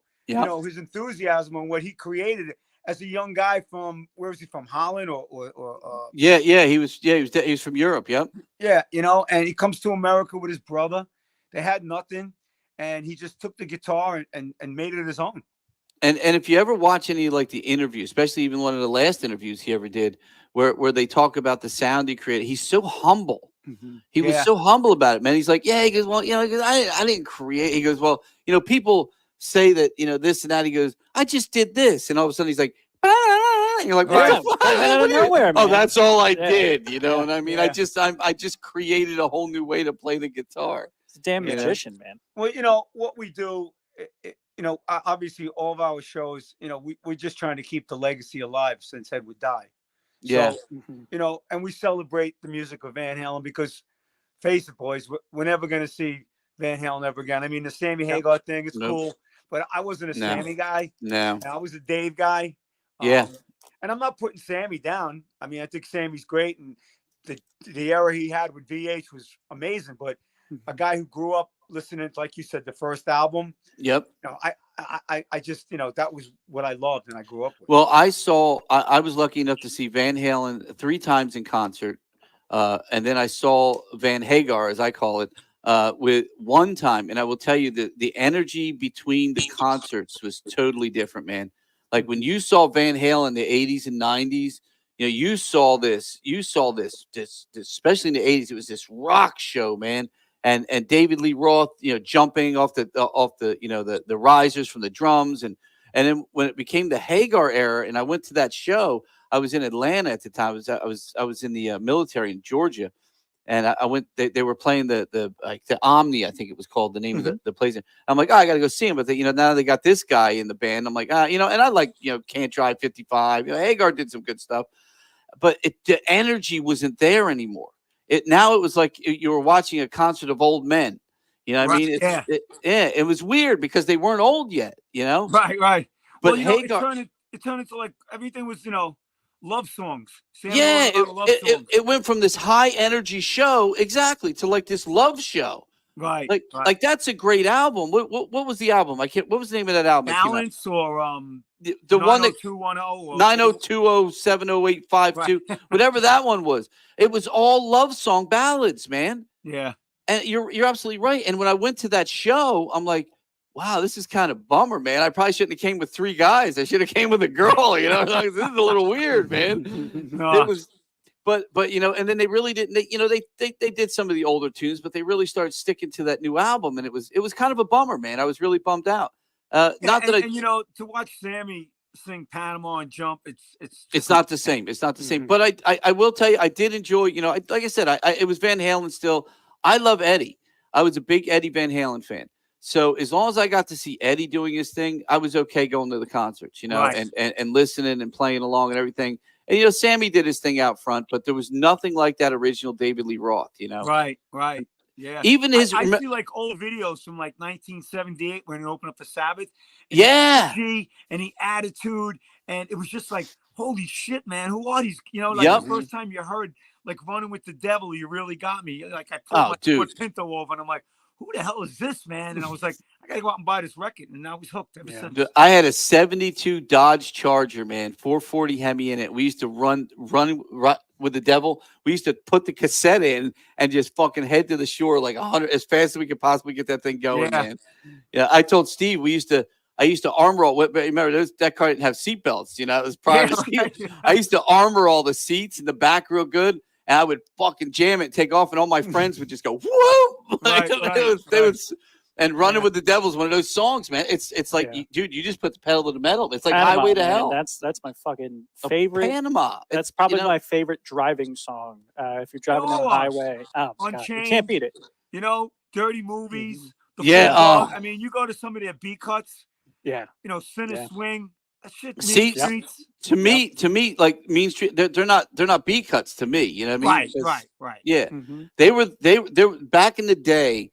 There were people like Van Halen that put out albums where you listened to both sides of that album and you didn't skip a Right. song, man. Mm-hmm. And you loved every song. There were certain Right. bands you're like, I got to get past this. No, it was like Yeah. Aerosmith or AC/DC. You loved Yeah. every song those Yep. guys did. Exactly, like Yep. Toys in the Attic. There's not a song on that album. I can Rocks, listen to that album yeah. over and over again, man. And Yeah. it's true. Van Halen 2 is probably that and Fair Warning are probably my 2 favorite albums. Like, Right. I really like Van Halen 2. It was just one of those albums that kind of hit home for me at a time when I we needed do. that album. We do Light Up the Sky, which I love that song so I don't much, see man. any Van Halen tribute bands really doing that unless you have the musicianship.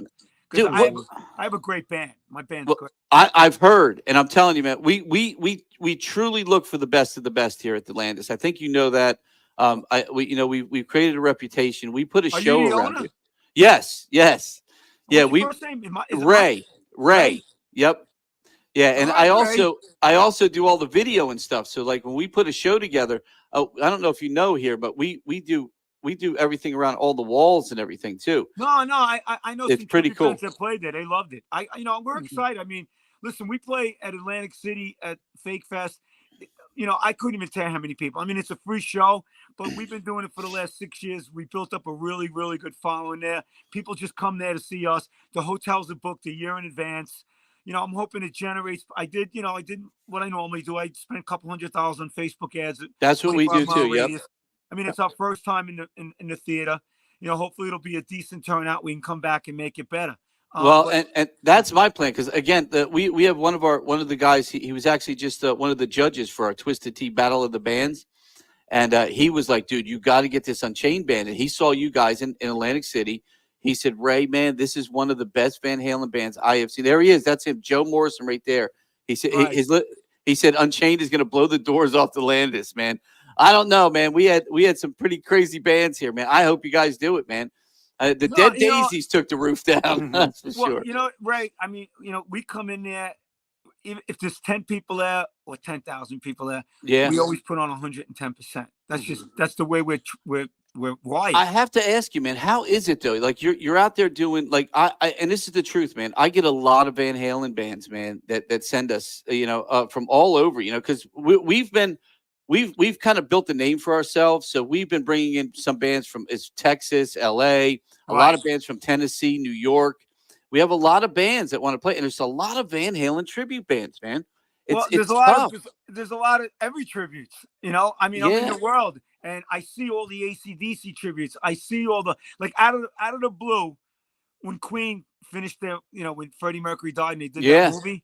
All of a sudden, it was like one Queen band, you know, Almost Queen, who were great. Yeah.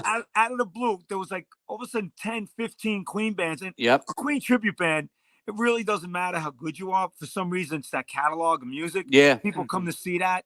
It's like Zeppelin. You Well, know, we- I mean, Get the Let Out that's- is probably the Zeppelin tribute band that people like because they do the album the way the album is. You know. Well, They don't have- exactly. Exactly. And you're right. Because we have AC/DC is a big one. I get a lot of Ozzy ones. I get a lot of Fleetwood Mac's another one. I get tons of Fleetwood Mac. Right. Believe it or not, now fucking Taylor Swift, dude. Right. Every time I turn around, there's another chick, you know, dressing up in outfits doing Taylor Swift. Right. We had one here, and the girl was phenomenal. But I'm like, come on, man. Every day now, I'm getting another Taylor Swift thing in an email. I'm like, you got to be kidding me, man. Yeah, but the shitty thing about having a Taylor Swift tribute or a Katy Perry, you're not going to make any money at the bar. At least with a Not Van at Halen all, tribute man. band. Nope. No, I know the way our fans drink. I go up to the bartenders at the end of the show. How'd you do? They're like, best night we had. Yeah, well, and that means a lot to us as the venue owners. You know what I mean? Because Right. because to us, you know, the ticket sales are one thing, but if we can make, and then when you come back, we're like, all right, look, man, we did good at the bar last time. Let's, you know, sweeten the deal for you guys a little bit the next Right. time in the door, you know? Right. And that's what happens. And that's why we do what we do here. You know, we bring everybody in, we see how they go, we see how it is. And like we had the Van Hagar tribute, which is the Sammy Hagar tribute in, and they did great, man. They brought, Were they from Long Island? the Long Island group. They're fucking great, man. They're friends of ours. I live on Long Island. Well, you know what I've been talking about? Maybe we should talk about this after you guys are here. I've been talking about doing a best of both worlds night. We did a show. We did a Did you? show together, and it's a place called the Stereo Garden over here on Long Island. How'd it go? Big place, and it packed out. That's what I want to do. I want to do that here. Let's talk about that when you get here, because the Van Hagar guys are game. They're game to do it, man. No, we get along with those guys, which is very important. Oh, they're great guys, man. They awesome. could not be nicer guys. And again, you know, look, look, we're partial to, you know what I mean, to the Van Halen that we grew up to love. But again, there are people that love the Hagar. They like the love ballads and all that stuff. You bring those two people together, man, you got one hell of a weird night. And you can call it the best of both worlds show. It doesn't matter. Yeah, you know why? Because it is the best of both worlds. Right. You're literally getting the best of both worlds, man. Yeah. And you're giving everybody exactly what they want. Yeah. Van Halen, you know, in Yeah. all of its glory and all of its true. ways. Yeah. You know, you do it, but when you're doing shows like that, you don't want to drag it. You want to give each band 75 minutes. Let them do all the hits. Yep. You know, because sometimes these tribute shows, because I've done shows at like 3-4 tributes, and I look at the promoter, I went, this is too long. Either cutting everybody's set, or you know, just do two really good tributes.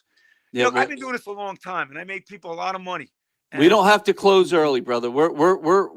We can serve till 2 a.m. here in Vineland. So, but I'm just saying, I figured it out. You know, like I'm doing and Kathy's awesome. She we love her. We love her. Yep. She promotes. She's on top of things. I mean, if she runs the show and she does all the promotion she does, it'll be a slam dunk.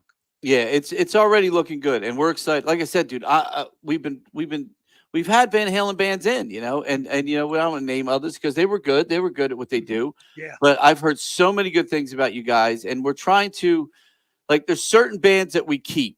All right, like this year, we still Back in Black is my favorite AC/DC tribute. Miguel? Album, man. Yeah, love Miguel. We just played with them. Nice. When I tell you some of the best, now we're bringing another band in called Livewire, you know, after them. But you know, we're giving them a shot. Those are my friends, Francis and Mike. I play with all of these bands. That's what I'm saying. Well, nice. we're going to give them a shot, but that doesn't mean you're not going to see Back in Black every year because we love those guys. You know what I mean? You know, I've become really friends with Dan. You know, their guitar player. Yeah, he's let me tell you, it's funny you just mentioned his name.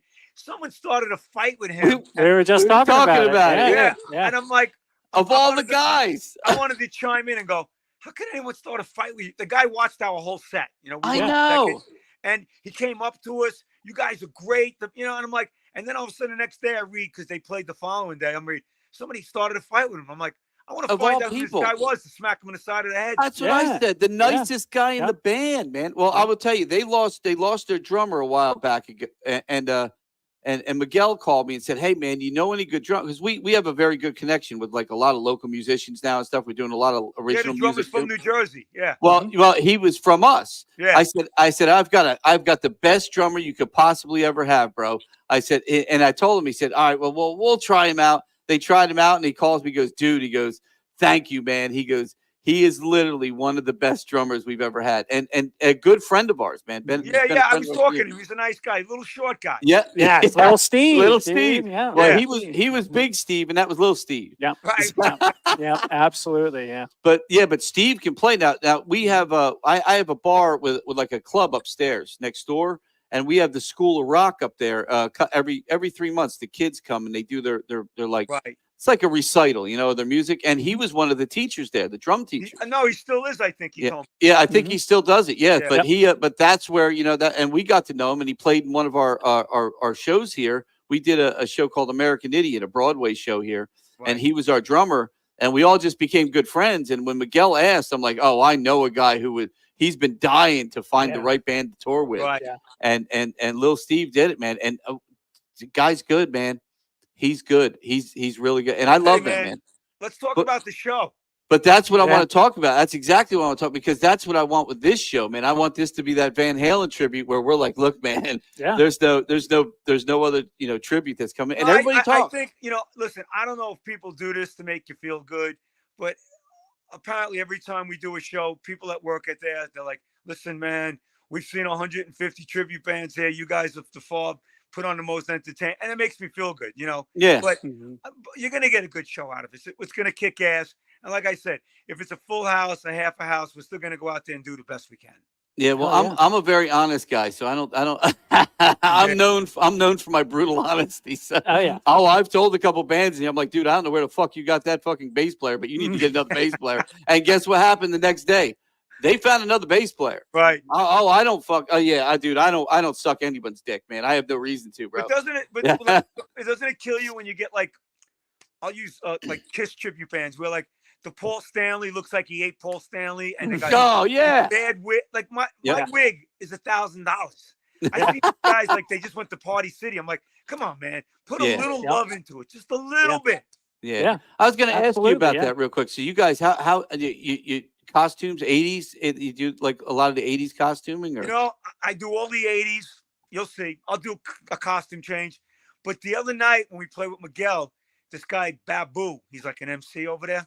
Okay. He had all these like jackets with like glitter, and it was like what Dave would wear in Vegas on a solo tour. Yeah. I put one of those jackets on with a pair of like a black leather pants, and I'll tell you, man, I saw pictures.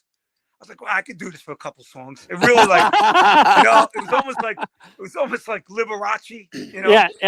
Like it was really, really cool. Yeah. I saw David Lee Roth solo tour back, I'm gonna say, was that late 80s maybe, early 90s? I don't remember. Late 80s.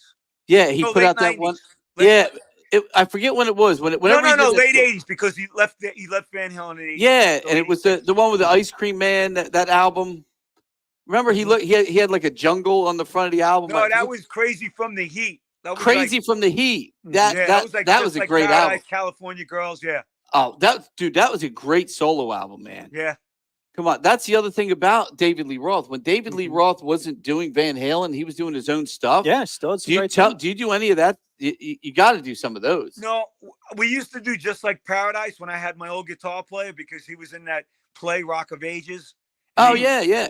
They used to do that, but the guitar player now, Jake, who looks and sounds and acts like Eddie, he's like, no, I just want to do classic Van Halen. So. Oh, okay. Because there are a couple really good songs, man. That was a great album, man.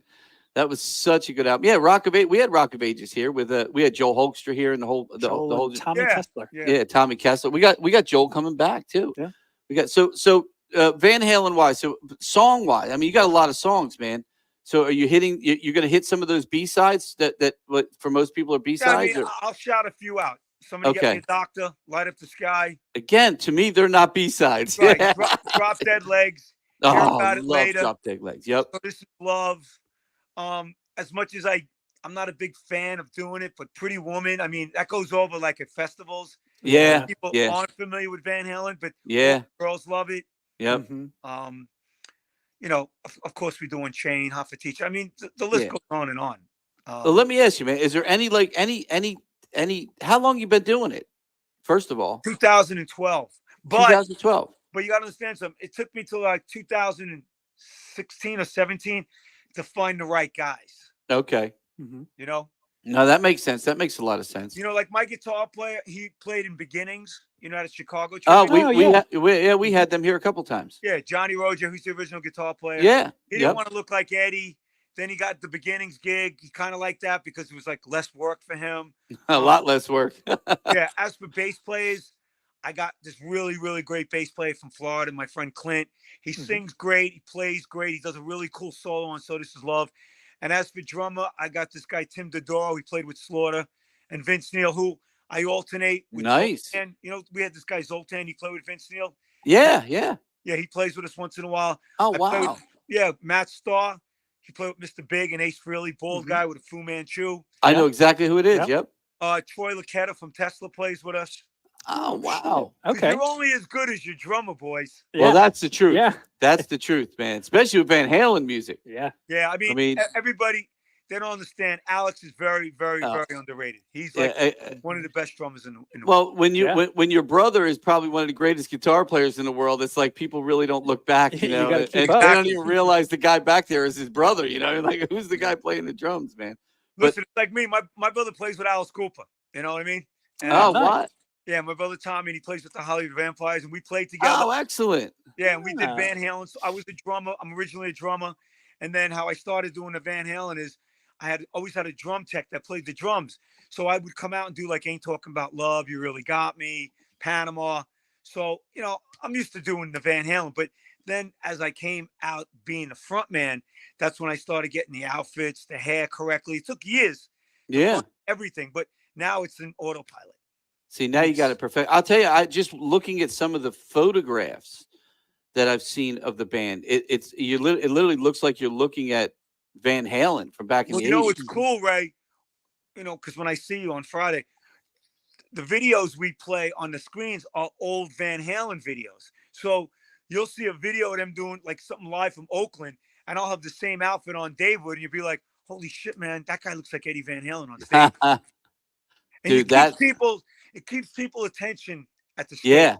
Yeah. You know? Yeah. Well, like I said, it's you haven't seen this place yet, so No, I've heard great things.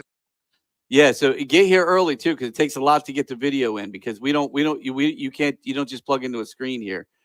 Yeah, we've got 3 screens, we've got 4 projectors. It's not just a screen. Are your screens on a projection screen or is it LED? No. We have a 4K LED screen in Yeah. the back. We have a screen above you. We have 3 screens above you. We have projectors on the walls. When I tell you, man, I made my money in film and television. So Right. film and television makes it onto this into this venue like never before. So And that's what people want. It's like yeah. going to a concert at Jones Beach in Madison Square Garden. That's what they Well, want. that's the thing. Like we have every year we have Land of Oz comes back. You know, Desco is he's our Ozzy. We've had he's several. a nut job, that guy. But He's I like a fucking insane, but we love him like a brother, man. Yeah. Yeah, this is our 1-year anniversary of our podcast. Like we keep saying, you know, we started off with like 2 people watching. Now we get about there. He is. Desco just said There he hello. is. Yeah. He's But good. now we get 10,000 people a week that watch. You know, so it's pretty crazy. Yeah, we've really gone up in the people that watch us now. Mm-hmm. So it's one of those things. But Desco has been on for a very long time. But he's my Ozzy here. We've gone through several Ozzy bands. Like I said, I probably get an Ozzy band a week. Right. That sends something from somewhere, but he gives you Ozzy like no one else. But when he plays here, he plays it not like anywhere else. This is you will only see that show here.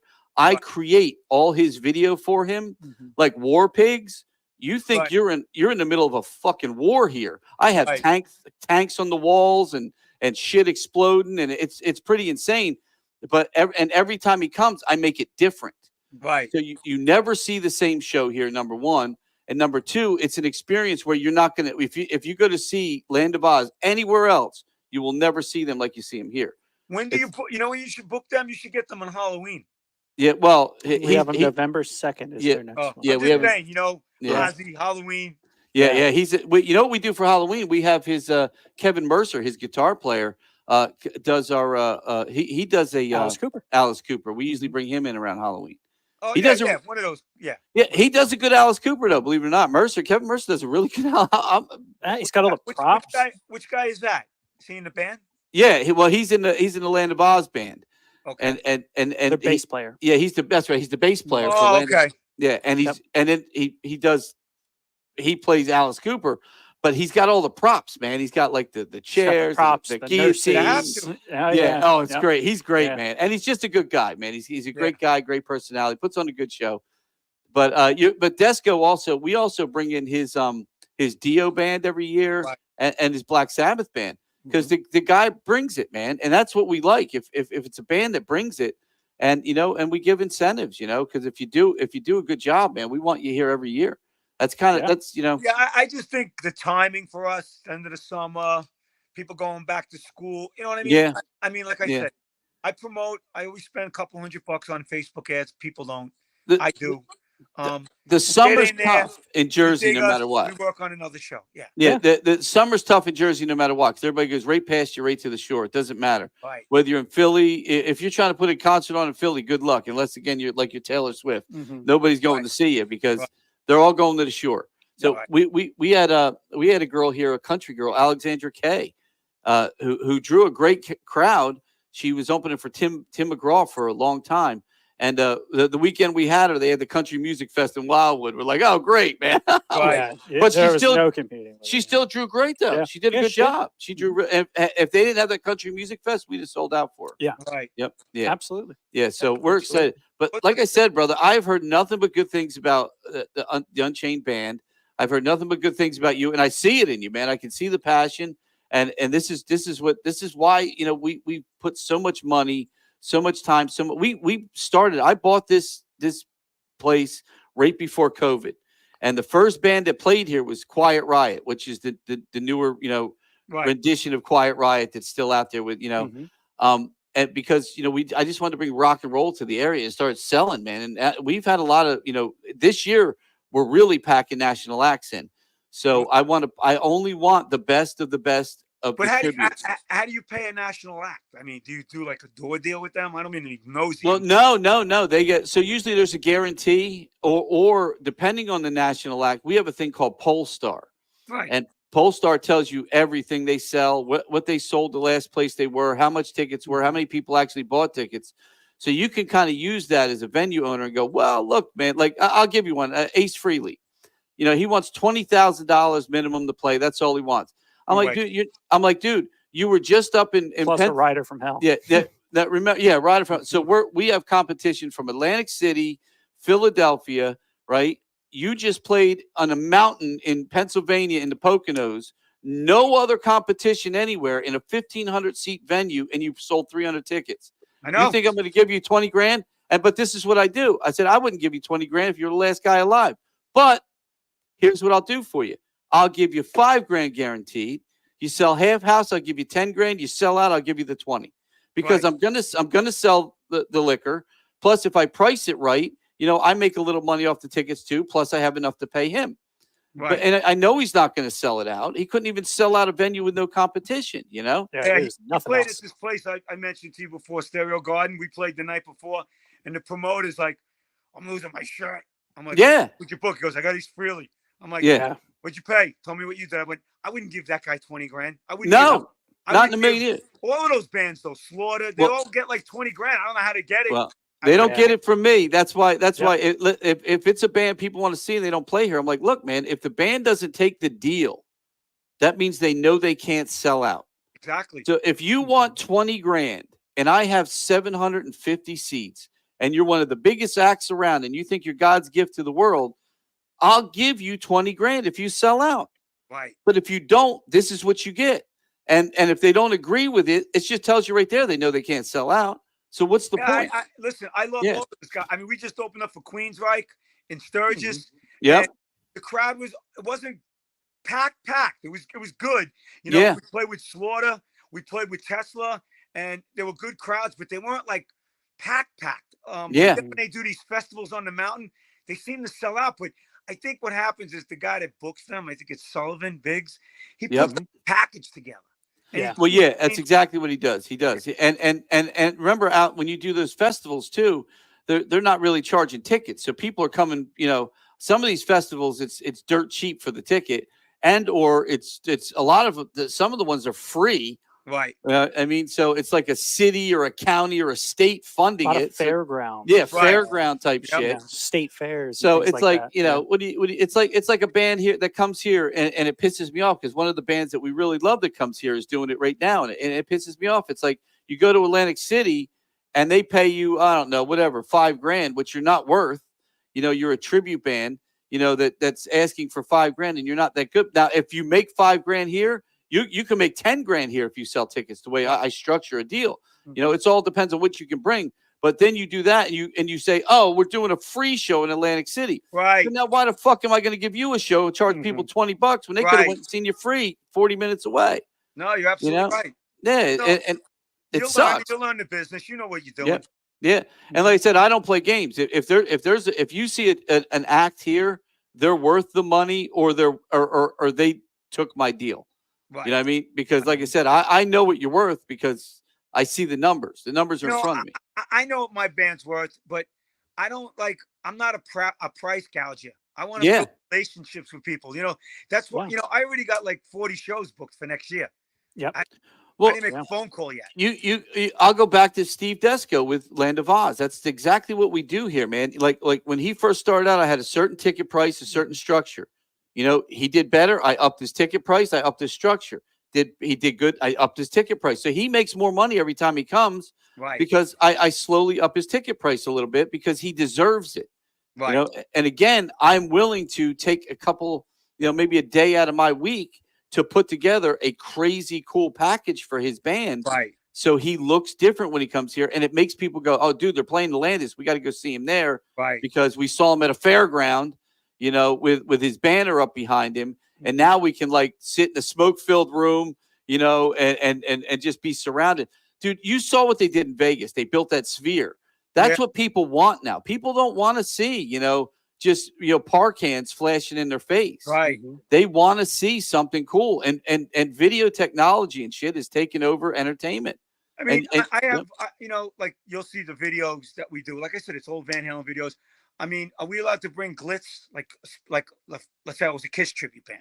I don't know, like sparkles. Are we allowed to bring stuff like that? No. Unfortunately, our fire department. Well, you know what? It's the worst is our walls are screens. Right. So when that goes off, the place just turns into a big white room.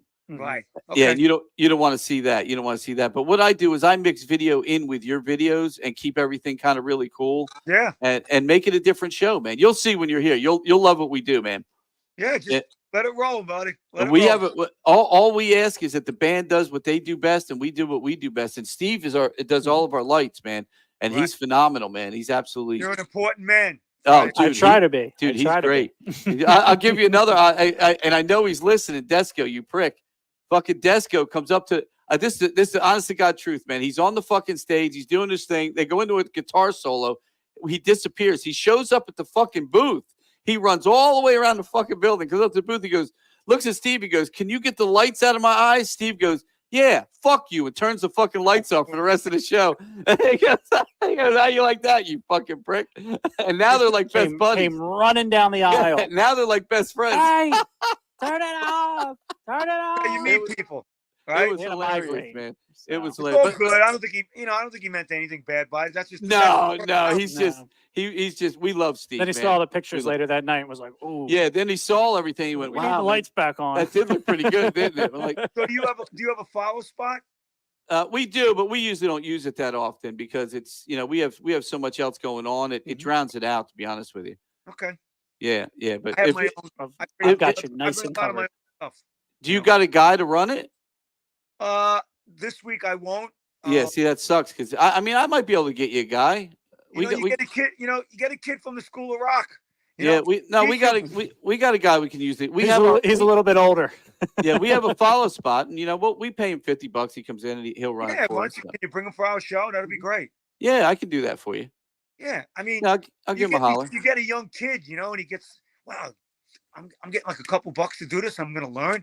And then you get him to learn what you guys are No, doing. honestly, this dude is a little rock star. He's not even little, man. He's like, he just got off a European tour with the band. He's the kid's great, man, but he just likes to come here and watch what we do. He's That's like, what I mean. dude, and then he sits up here taking pictures going, dude, what the fuck am I watching, man? He goes, this is the greatest thing I've ever seen. Right. Like I said, we do it a little bit different here, man. You go on our Facebook or our Instagram and look at some of the videos, you'll see what I mean. Right. It's pretty cool. I'll do that when we're done with the podcast. Definitely. Dude, Gene, man, it was so good talking to you, brother. It really was, man. Yeah, I'm glad. Let's talk about the show. Like, I'm just going to tell people how to listen. Like, go for it. Give you 90 plus minutes of classic Van Halen at its best. If there's a request, you want to send it to us, send it to us. If we know it, we'll do it. Show starts at what, 8? 8. Well, you have an opener, so the show's you're gonna go on a little after you. We bring a. I'm a big original band guy, so I like to put an original band in front of everybody because that way you don't have to. You know, normally in a venue like this, we ask you to split the show so we can sell some drinks in the middle. But that way you don't. That way, because when it comes to like an AC/DC Van Halen, the last thing you want to do is stop the show in the middle when everyone's having a great fucking time. You go, all right, we're gonna take a break. And then come back because people are like, man, fuck, man, you know. Well, how would you do a best of both worlds show? You'd have to. Well, that's different because you're seeing Van Halen with, you know, with Sammy, and you're seeing it with Dave. So now you're it's like seeing two bands, you know. Right. So that's a different. That's totally a different story. Have you ever done 2 tributes at the theater? Oh hell yeah! Mm-hmm. Oh hell yeah! Yeah, we do it all the time. Yep. With Steve Desco, we do 3. Yeah. Hypothetically, if you did, because we play with Miguel, we play with Livewire, you know. Like I said, you give each band 75 minutes. You take a half a minute intermission. Now your bar makes money. Exactly. Yeah. Oh, I love double. I love the double booking good tribute acts. Right. The problem is a lot of times when you book them, one of them isn't as good as the other one. We've noticed. So you want to book the good ones together. You know, what I mean? A package with my buddies. It's called Don Jovi. They have a Bon Jovi tribute. In fact, yeah, we have them coming. They're coming. I think in November. Yes. Yeah. We do a show together with them, and I've already booked like 6 theaters for 2025, and it's a great double bill because Don, the singer, he's in video like you are. Yeah. The marketing is great. Got all the information. Yeah, that's what we need. But look, we're looking forward to this weekend, man. This is gonna be a good show, man. So when do we have him? Don Jovi. Yeah, that is November 8th. November 8th, he's coming here. Ray, make sure if you really like the band to tell Kathy, because Kathy, Kathy. I've asked her to try and get us in a few venues, and she's like, "I have to see you band in person," and I'm like, "Well, she'll be here. I see her. I see a Def Leppard band." Yeah, she's been with us for a while now. She's been with us for a while. So and she knows how I am. So it's if they're not good, she knows. Mm-hmm. Trust me. And a lot of bands that have played here. I mean, the biggest one for me is Burning Sky. They did we have their poster on the wall. Yep. Yeah, they played their first show here, and after people saw the video and the stuff from this show, man, they're booking all the way out in Texas now. Right. I mean, they're booking all over the place. So if let us do our thing and work with your video and stuff, bring some cameras, man, because the show here is different than it is anywhere else, man. I wish I had a video guy that could be there. Yeah. Well, we'll get honestly, man. The video that comes off these fucking iPhones now, bro. Mm-hmm. I know. Just get somebody in the audience with a good iPhone and let them walk around. You know. Yeah. Because you really do. The thing about the videos, you just got to do clips. You know. Yeah. Yep. Nobody's gonna watch a video for 2 minutes. You give them not no more. Seconds. Yep. Not no more, man. It's 5-second edits, we call it. Yep. Yeah. Yeah, that's awesome. But look, Gene, man, it was a pleasure talking to you, brother. Same here, guys. Yeah. All right. So that is completely Unchained. Let's put up a graphic real quick for it. Do you have a graphic? I have a promo video for them. Oh wait, hold on. Before you go, we got a promo video. Let's watch it real quick so everybody can see it while you're still on.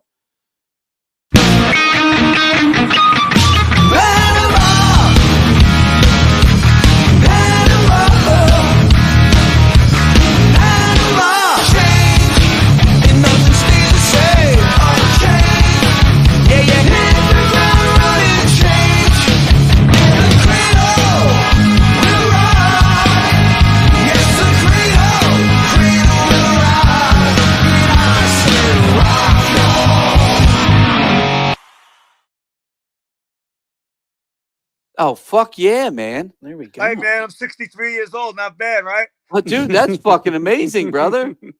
Thank you, guys. Holy shit, man. That was really good. That's what I'm saying, man. That reminds me of going to a Van Halen concert in the 80s. That's my job. And that's exactly what we want. That's what we're looking for. Awesome. 100%. Oh, but Guys. I can't wait, Gene. I can't wait to see you, brother. I can't right, wait to guys. meet you in person, man. I really can't. I'm looking forward can't to it. either. All right. Thank you so much for having me. I'll see you Friday. Take care, brother. See ya. Safe travels getting here, man. We'll see you on Friday. You got it. Peace out. Completely Unchained. Doors open at 7. Yes. Show starts at 8 with the Last Wish, which was a Battle of the Bands band that played upstairs. They didn't make it to the finals, but we really liked them, and we gave them an opening They date for I actually do I have a thing from them? Their singer was wearing a shirt that said Van fucking Halen. Oh, that's right. Yeah, I don't think I have it in here. It was on the other. Yeah. Oh man, that was nice though. That was nice. That was nice. Yes, man. So the last thing we want to do this evening before Well, I have one more thing from the last year that we have done. That was Oh, really? I was glad I was able to go back and find this. This was the oldest clip that was actually on all of our various storage devices that we Yeah. had. I couldn't get the very first episode. I don't know what happened. I think we might have deleted those first couple. Now that I think about it, no. because they were in various states of studios, and I think we wanted to start it off up here. So it starts off with our first episode up here, which was I'm eating this some of this lovely pretzel. clip right here. And we're bringing Benandy on. Ladies and gentlemen, the one and only Benandy is here with us. Say hi, Benandy. What's going on? Benandy is a very tall human being inside of Benandy. Fucking Benandy. I found it, man. I found can't it. believe we've been doing this a year, brother. I know, it's crazy. It is crazy to think that every Tuesday we get together and we do this and people actually watch it, you know? Exactly. And the people that are watching right now Mhm. won the Battle of the Bands, the Twisted Tea Battle of the Bands 2024. Oh my God. I'm very excited for these people. They Did you send him a link? Huh? Did you send him a link? Yeah, but let's leave him off right now. I figured, yes. I'm gonna bring him on in a minute though. Do you want to play the highlights before we bring him on? Yes. So you're gonna. I don't want to say the winner to people that don't know who won yet. That's what I mean. We'll wait till the end of this little highlight thing I did. It's only a few minutes long. Some highlights of the show, and then you'll see at the end who's holding the check. And the Michael Kelly guitars that used to be up here are now in the hands of the winner. And one of them, I'm so proud of her because I think she deserves that instrument more than probably anybody else that played that night. And she earned it. Mhm. She earned it. The whole band did. So it was a really great band. But go for it. So this Hell yeah. is just something. I don't know. It's not great, man. I didn't have a lot of time. I just threw something together real quick. I have a very busy.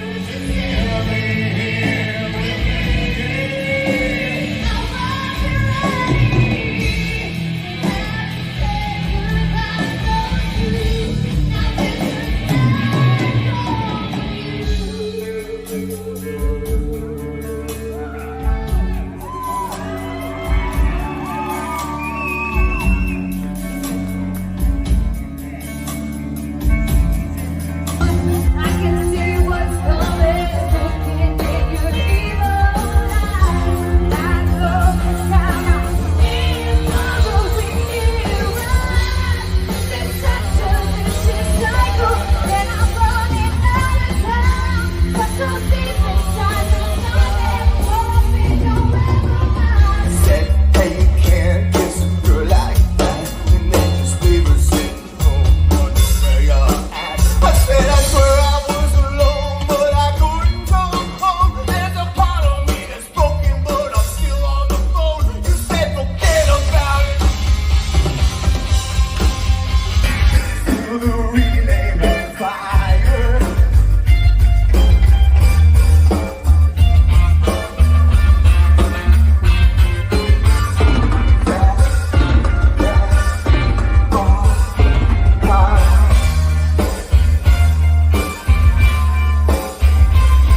I There clicked we- our hey, we're name, not back. add to stage.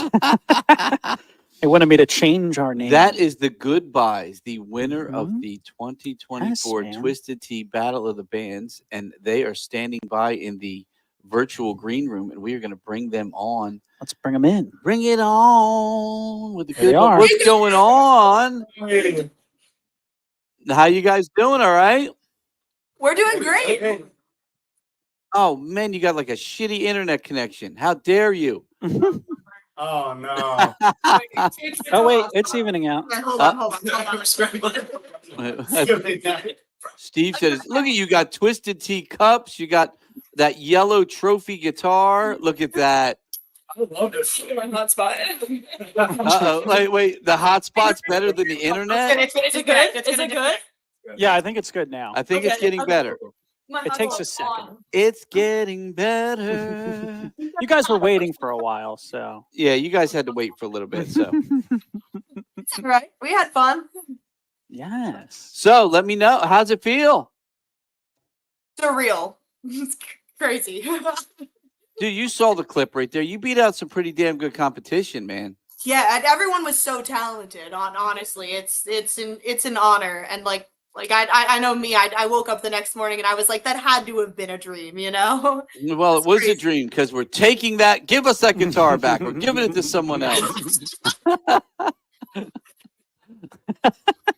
There was a flaw in the system. There's a flaw in the We need system. to repossess that. We're coming. We now have your location that you're We on. figure we bring you on live so we know They're going to exactly come where busting you through the were. window any minute now.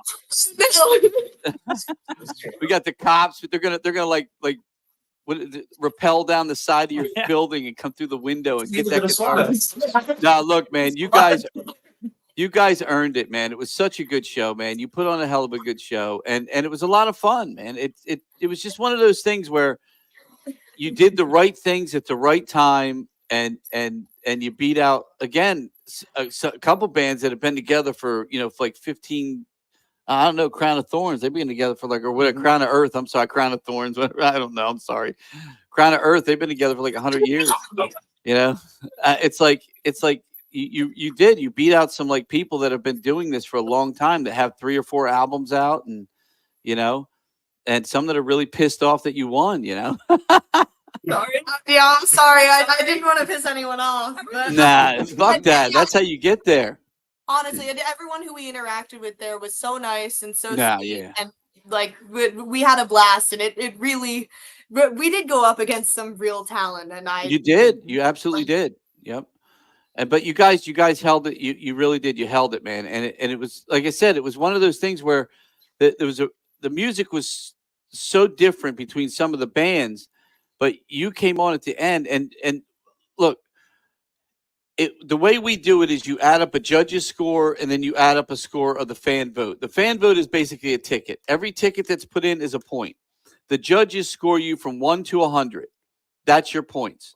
So with the judges, if you could score 100 points each, you can get up to 300 points with the judges. Okay. Last year we had 4 judges. We brought it down because 400 is a lot. It's hard for anyone. It's hard for the crowd to actually matter if you have too many judges' points. So you guys scored right there with the judges, man. I mean, I actually, what's funny is I forgot it in my office.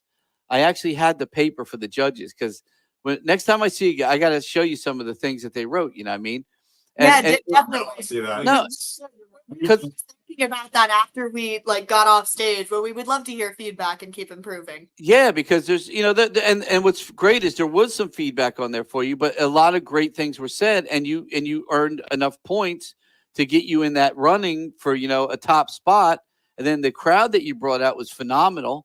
And what we do is I figure it's only so many people are going to come out and see an original band. I mean, if you bring out 30 people, that's 30 people you got. So what we do is we say, look, buy a t-shirt, we'll give you 2 more tickets. Buy a drink, we'll give you a ticket. So we encourage your fans to say, all right, well, I'm going to have a couple Twisted Teas, so I get 2 more tickets so I can vote for the Goodbyes. Or I'm going to buy a t-shirt so I can vote for the Goodbyes. Either or. Look at you. Everybody's got a Twisted Tea cup back there. This is great, man. We're in theme, I got the t-shirt on and everything. Do you see that? All right. Excellent. No, but it's like one of those things that you scored just enough to win, and it ended up being, I think we said 489 to 509 ended up being the final score. So it was pretty close, and really your judges' score was maybe, I think, 4 points lower than Fate's Hand. So you were pretty much right there, but the people you brought with you took you over the edge with enough tickets to really, and that was the difference, Yeah. and it's obvious. Yeah. Honestly, if any of you guys are watching who did vote for us, thank you. We love you guys so much. Like, This podcast runs for the whole week, so you can absolutely take it and pass it out to your friends. Sending the shirt back next year. You can have it. No.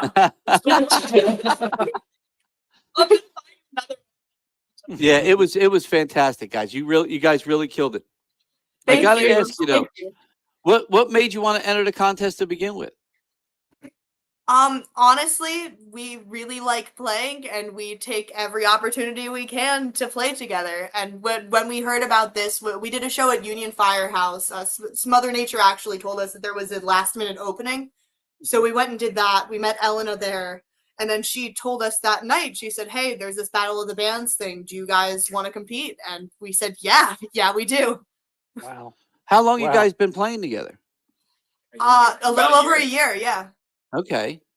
Yeah. Oh, yeah. Isaac joined like 2 months ago? Like 2 or 3 months ago. Yeah. Well, let me tell you, you wouldn't know it because you fit in there like a glove. It was. You really do. You really do. And look, there's 5 of you, so it's truly a glove. Yeah. You just got to figure out which one of you is the thumb. I'm the thumb.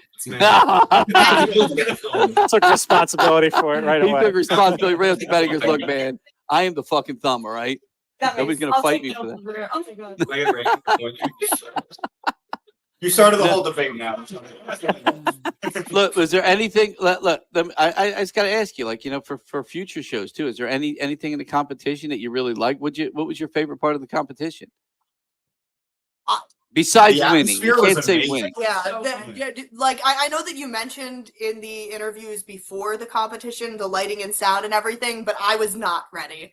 Like I think that each of us spent like a solid 10 minutes just watching you go through all of the goodbyes things before the competition started on the screen behind us. I know that when I first walked in, I just saw the stage and I said, I cannot wait to get up there and perform on that stage. Well, you guys worked the stage too, and I think that's another thing. That's one of the things the judges liked is, like, you guys. Unfortunately, a lot of bands they get on the stage and they stay in one spot and they do the thing. But you guys, all of you move around, you play around, you play to the audience, you come to the front, you go to the back, you interact with each other, and that's what it's about, performing, man. And it's about giving someone a show, and I will tell you, it's about giving someone a great show every time, but not the same show. And I felt like what you gave us was not the same show you gave us upstairs, which was great because you gave us a whole different show. You know what I'm saying? And that's what's important, especially when you're, and I'll tell you, as a venue guy and a guy who's been around music for a very long time, I had a very famous uncle in the business. He wrote one of the biggest songs in the world called "Girls Just Want to Have Fun," and it is. I know music and I know people in this business, and it's one of those things where if you ride the wave the right way, it's not what it was back in the 80s and early 90s. The business changed with Napster, to be honest with you, and music online and all that stuff. I mean, trying to make money as a band is tough.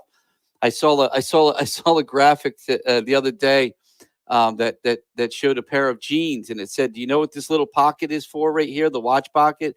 It said, no, that's for all the money you make on Spotify. And it's the truth, Yeah. But how you do make money is you sell your merch, at which you got to get more merch, and you got to get out there, especially before your gig coming up. Like I think I'm going to have you guys in a little earlier than the gig that we talked about, and we'll talk about that in a minute. But hey, we're ready to go on tomorrow if you want us. You want to have that merch out there. You want to give people a chance to be able to take something home, to take your music home somehow, even if it's a business card. If they buy a T-shirt, you give them a business card with a QR code on it that says, "Here's how you can hear us." because you want to be able to share that. And people can play Spotify and all that stuff right from their car.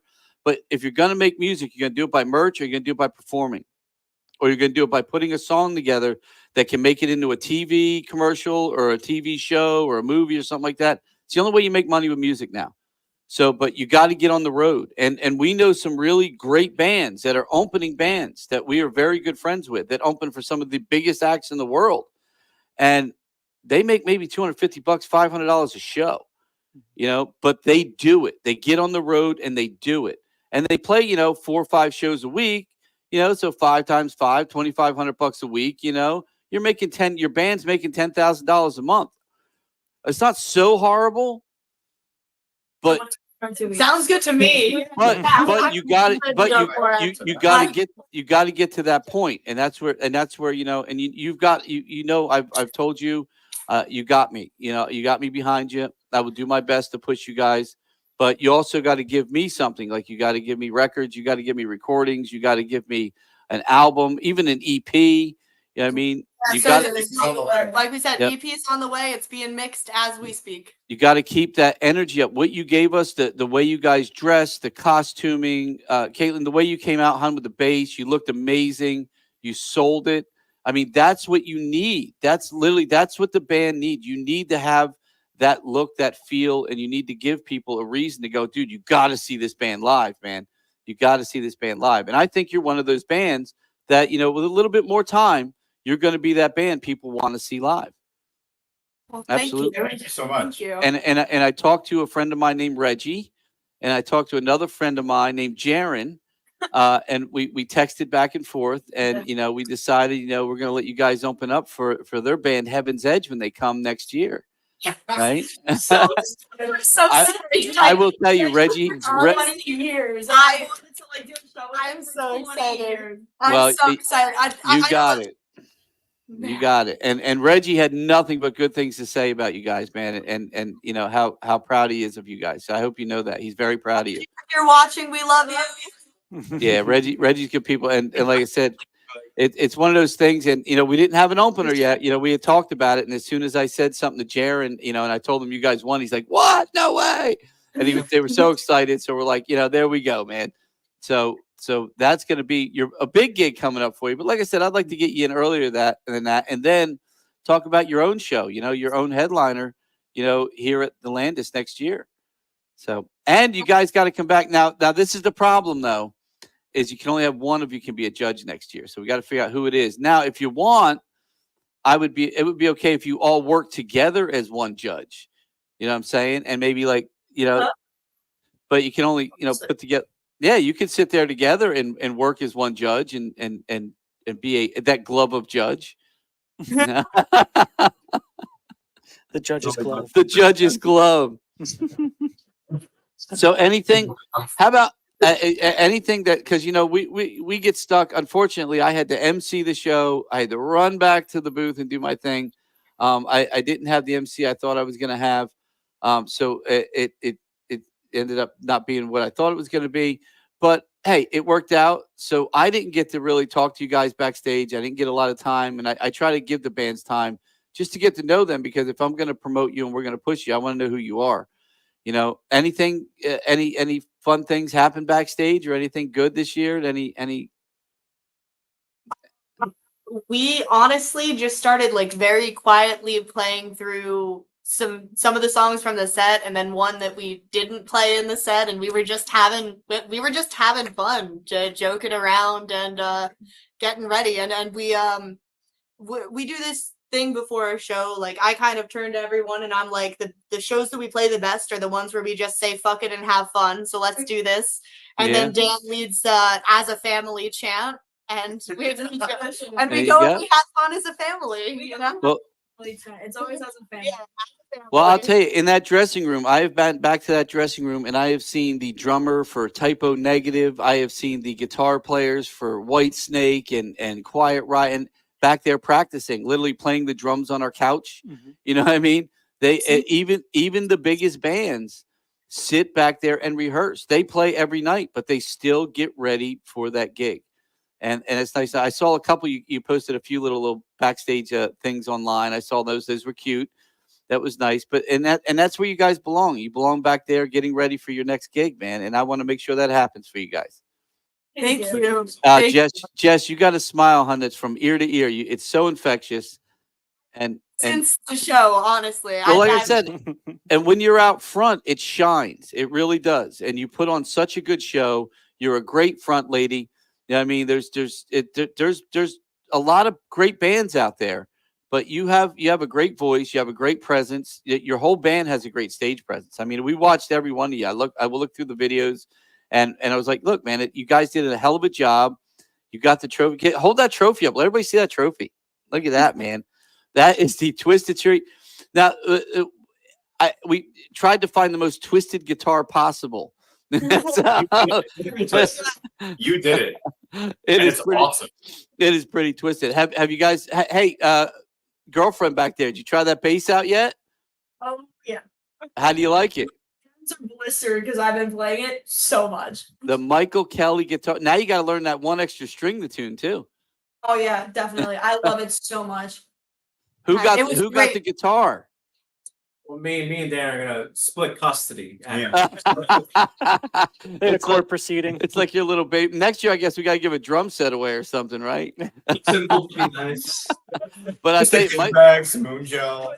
Well, Michael Kelly, as you can see, we have some of Michael Kelly's guitars back. Actually, this guitar, believe it or not, this is how good we are with this company. This is a prototype back here. They make them in white to begin with. So like this guitar hasn't even been made and sold to the public yet. We were the first one to get one, so we can try it out and play it and then see it and then give our opinion on it. We just got it's still in my office. I haven't put the strings on it yet, but we got what Michael Kelly, when they first came into the business, they made mandolins. And for years, they got out of the mandolin business and they went into, guitars and basses. They back into the mandolin business. So I have one of the brand new, again, prototype mandolins in my office. So we're going to string it up and play around with it maybe next week or something. But it's, the mandolin, believe it or not, it's actually a pretty good, the Hooters Sticks, again, my boys at Sticks. Tommy Shaw destroys a mandolin. Boat on the River. There's no song. You couldn't do Boat on the River without a mandolin, And his mandolin was here. Her name was Mandy. Wow. I don't know if you know this about him. I wish I had the graphic for it, but Tommy Shaw literally has some songs too. He has a guitar for every song. He never plays the same guitar twice in a show. And sometimes during a show, they'll bring a second guitar out for him to play. And they all have names. He's got them all named. He's got this huge locker they open up, and it's just filled with all of his guitars. It's pretty cool. It's pretty cool. Well, look, you guys got to start, man. You got, you could share that guitar during the show. You say, look, it's mine for this song. It's yours for this song. I'm down for that. Yeah. Yeah, just toss the guitars back and forth. Yeah, exactly. Really. Yeah. Dan's got it. That's it, brother. Just got to throw that thing around, baby.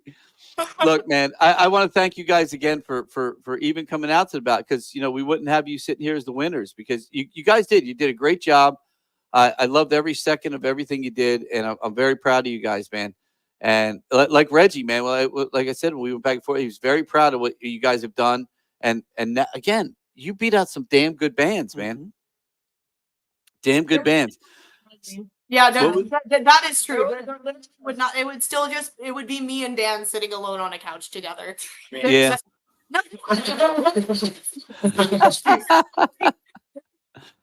Well, like I said, you stole our hearts. And look, I don't know if you can really see it, but there's a pick in this guitar now. A very special guitar pick that lives in this Michael Kelly guitar up here. So, and thank you for that, love. You guys are fantastic people. You absolutely are, man. All five of you are just really good, nice, genuine human beings, man.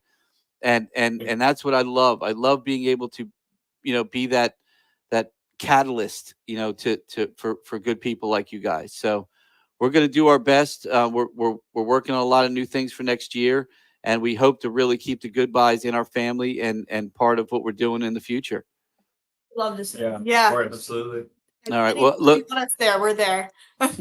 again, guys, congratulations, man. I'm so excited. I hope to see you guys. You know, if you don't live far, you're welcome to come to shows that's the one thing that happens here. You'll see is a lot of the bands, again, like Bobby from, Smothered Nature. We've known Bobby for years. He comes to a lot of shows here.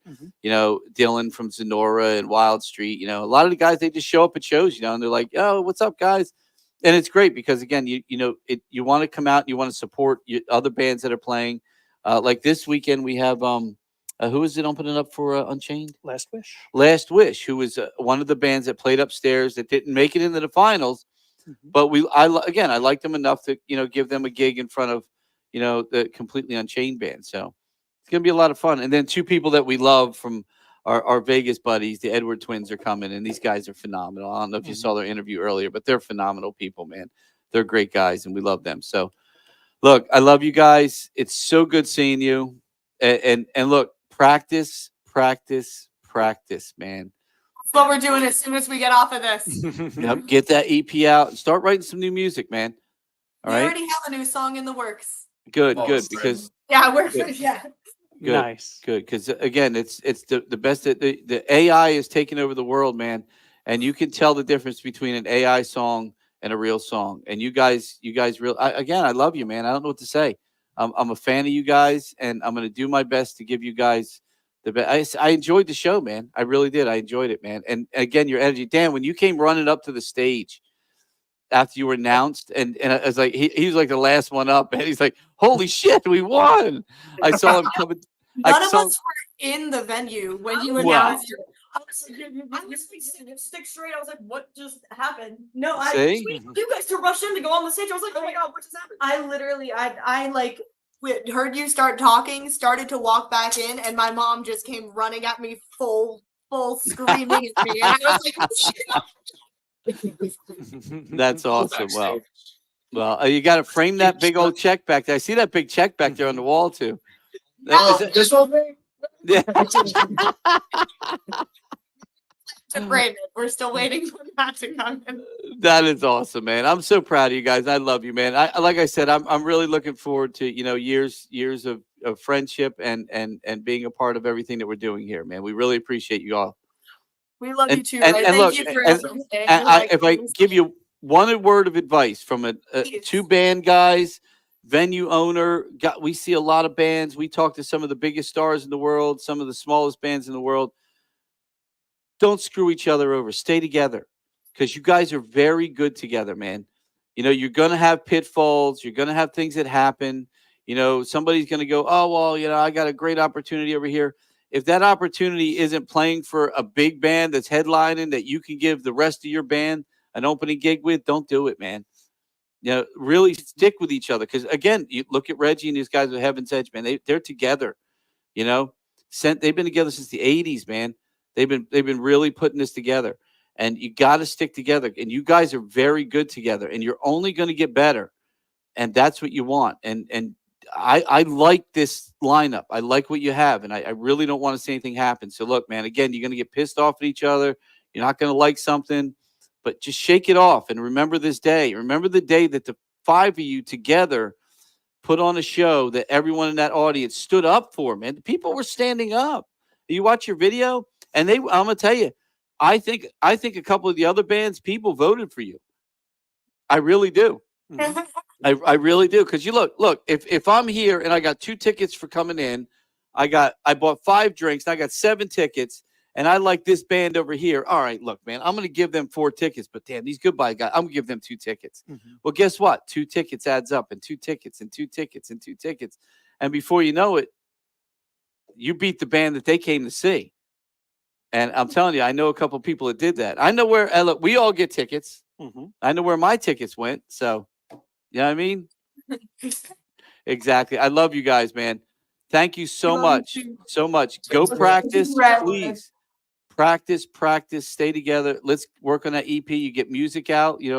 I'll tell you, Bobby and Dylan, all these guys, the first thing they do when they record, they send it to me. And they're like, dude, what do you think? And I'm very brutal. And I'm very honest. And I will tell you straight up. And they go back and they work it. I was a consultant for a reason, because I might not be, Eddie Van Halen out there, but I can tell you what sounds good. I have a weird finger. They called it a finger on the pulse. You know what I mean? And I might hate a song, but I will be honest and go, well, that song's going to make a ton of money on the radio or whatever. I don't like it, but there's a certain group of people that are going to love this song. And I'll tell you that in a heartbeat. But if, just, you know what I mean? Send it to me. I'll be happy to give you and critique it and let you know. And if you ever want a place to shoot a music video, you know what I mean? We have a stage for you. You know what I mean? You come when we don't have anything going on. We'll help you out, you know? Yes. Absolutely. Absolutely. All right, guys? Again, congratulations. You guys Thank are you. absolutely amazing. Is Desco still on? He is indeed. All right. Well, we're gonna say goodbye to you. We're gonna bring Steve Desco on real quick, who was one of your judges. Okay. But I am not gonna bring him on while you're on because God knows how high he is right now. So I don't want to put you through that. I don't even want. He's got his face shoved into the camera right now. He showed up. It's He showed up here last week with a cake, and we still have the candle here. Yeah, because, tell him he still hasn't sent me Bicycle Pete. Oh, I will make sure he's listening. He's listening. He just went, oh shit.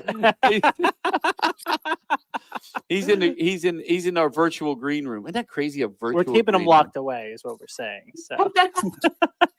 All right, guys. Good night. Go practice. Have fun. And Good again, night. Have a great night. you have my contact information. Just pass it around to the rest of the guys. If you guys ever need anything, reach out to me. I don't do the Snapchats and the snitch snatch and all that shit, but I do Instagram. So if you want to reach out to me on Instagram, you want to send me if you need anything, any ideas, if you just have a cool lick that you say, hey man, what do you think of this?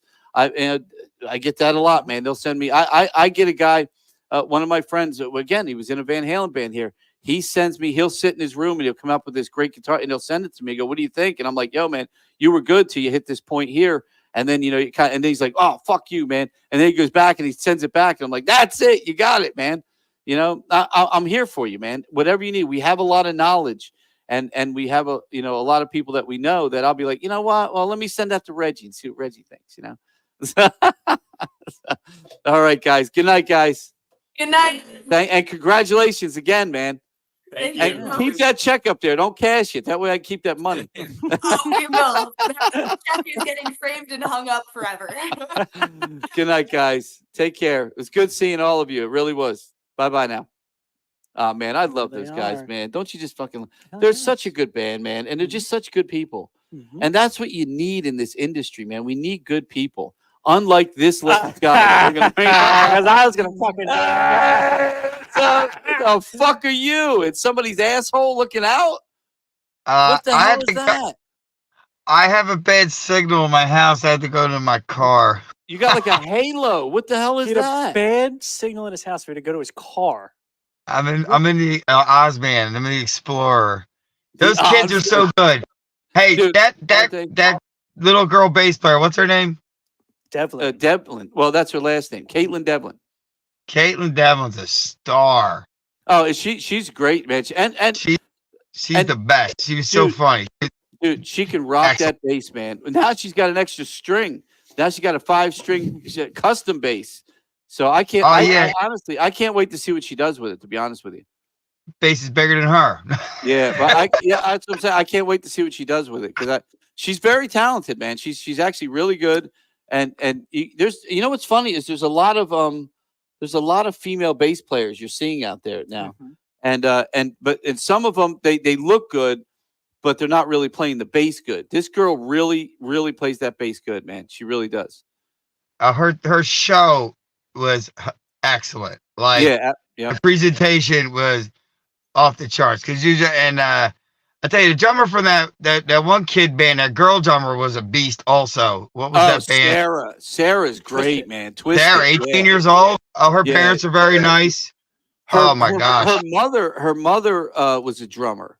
So she picked it up from her mom. And is she good or what? Dude, man, she's very entertaining from back there. That was pretty cool. Yeah, all the bands played great. Yep. I personally, I fucking, my new favorite band is Smother Nature. Aren't those they guys are great? filthy. I love them. They're so good. No offense to anyone else. Everyone likes what they like, but those guys are dirty as hell. I love those kids. They're And my that's their shit. third show they've ever played. Yeah, that's only the Are we third are we one. doing that announcement for November 2nd for them? Are we Go for it. Go for it. Can I do it? Go Smother for it. Nature's going to be opening up for the Land of Oz on November 2nd because they're fucking dirty. And October 26th, Kevin and Zillion Dollar Babies has a Motorhead band opening up because I love making more work for Bob Mass and Ray and boys. And then Vahe is opening up for March 22nd, Just Sabbath. He's an Armenian guy who plays. He's a shredder, man. It's like the guy's interesting and What's he new. play, the pan flute? No, he's a guitar player. That's Peruvian. Armenian, Peruvian. No, tomato, Armenian. It's tomato. like System of the Down were Armenians also. Armenian throat singing, right? Yes. Yes, throat singing. But he does this like a jazz version of Kashmir. I call it Jazzmere. The guy's the shit. I love him. You wait till you see I this can't guy. wait to see this, man. This guy's gonna kick your ass. I swear to God, beast. I can't wait. You know, I pulled him for the Ardmore Music Hall. I stole him from the Ardmore for you guys. How is Desco fucking louder than us? I of don't all know. the people. I love you all. We've been doing our 1 year anniversary, and I think there's one clip we can't not play. Oh, we got to play our 1 year anniversary clip. Hold on, you ready for this, brother? I'm the clip commander. Here it comes. Before it's earned, our money's often spent on drugs. I guess that's so we don't have a pot. But at least that's all the things we got.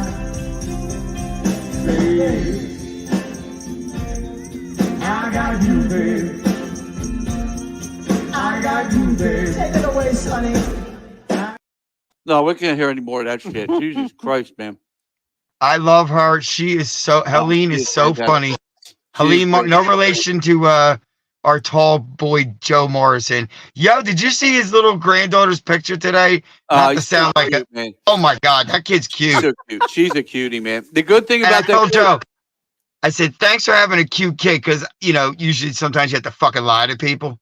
Yeah. But that kid is actually cute. Yeah. No, the kid is cute. And I told him because he sent me, he texted me, like he texted me a picture of her on his lap. I said, the good thing about that kid, bro, is she's going to grow up listening to some damn good music, man.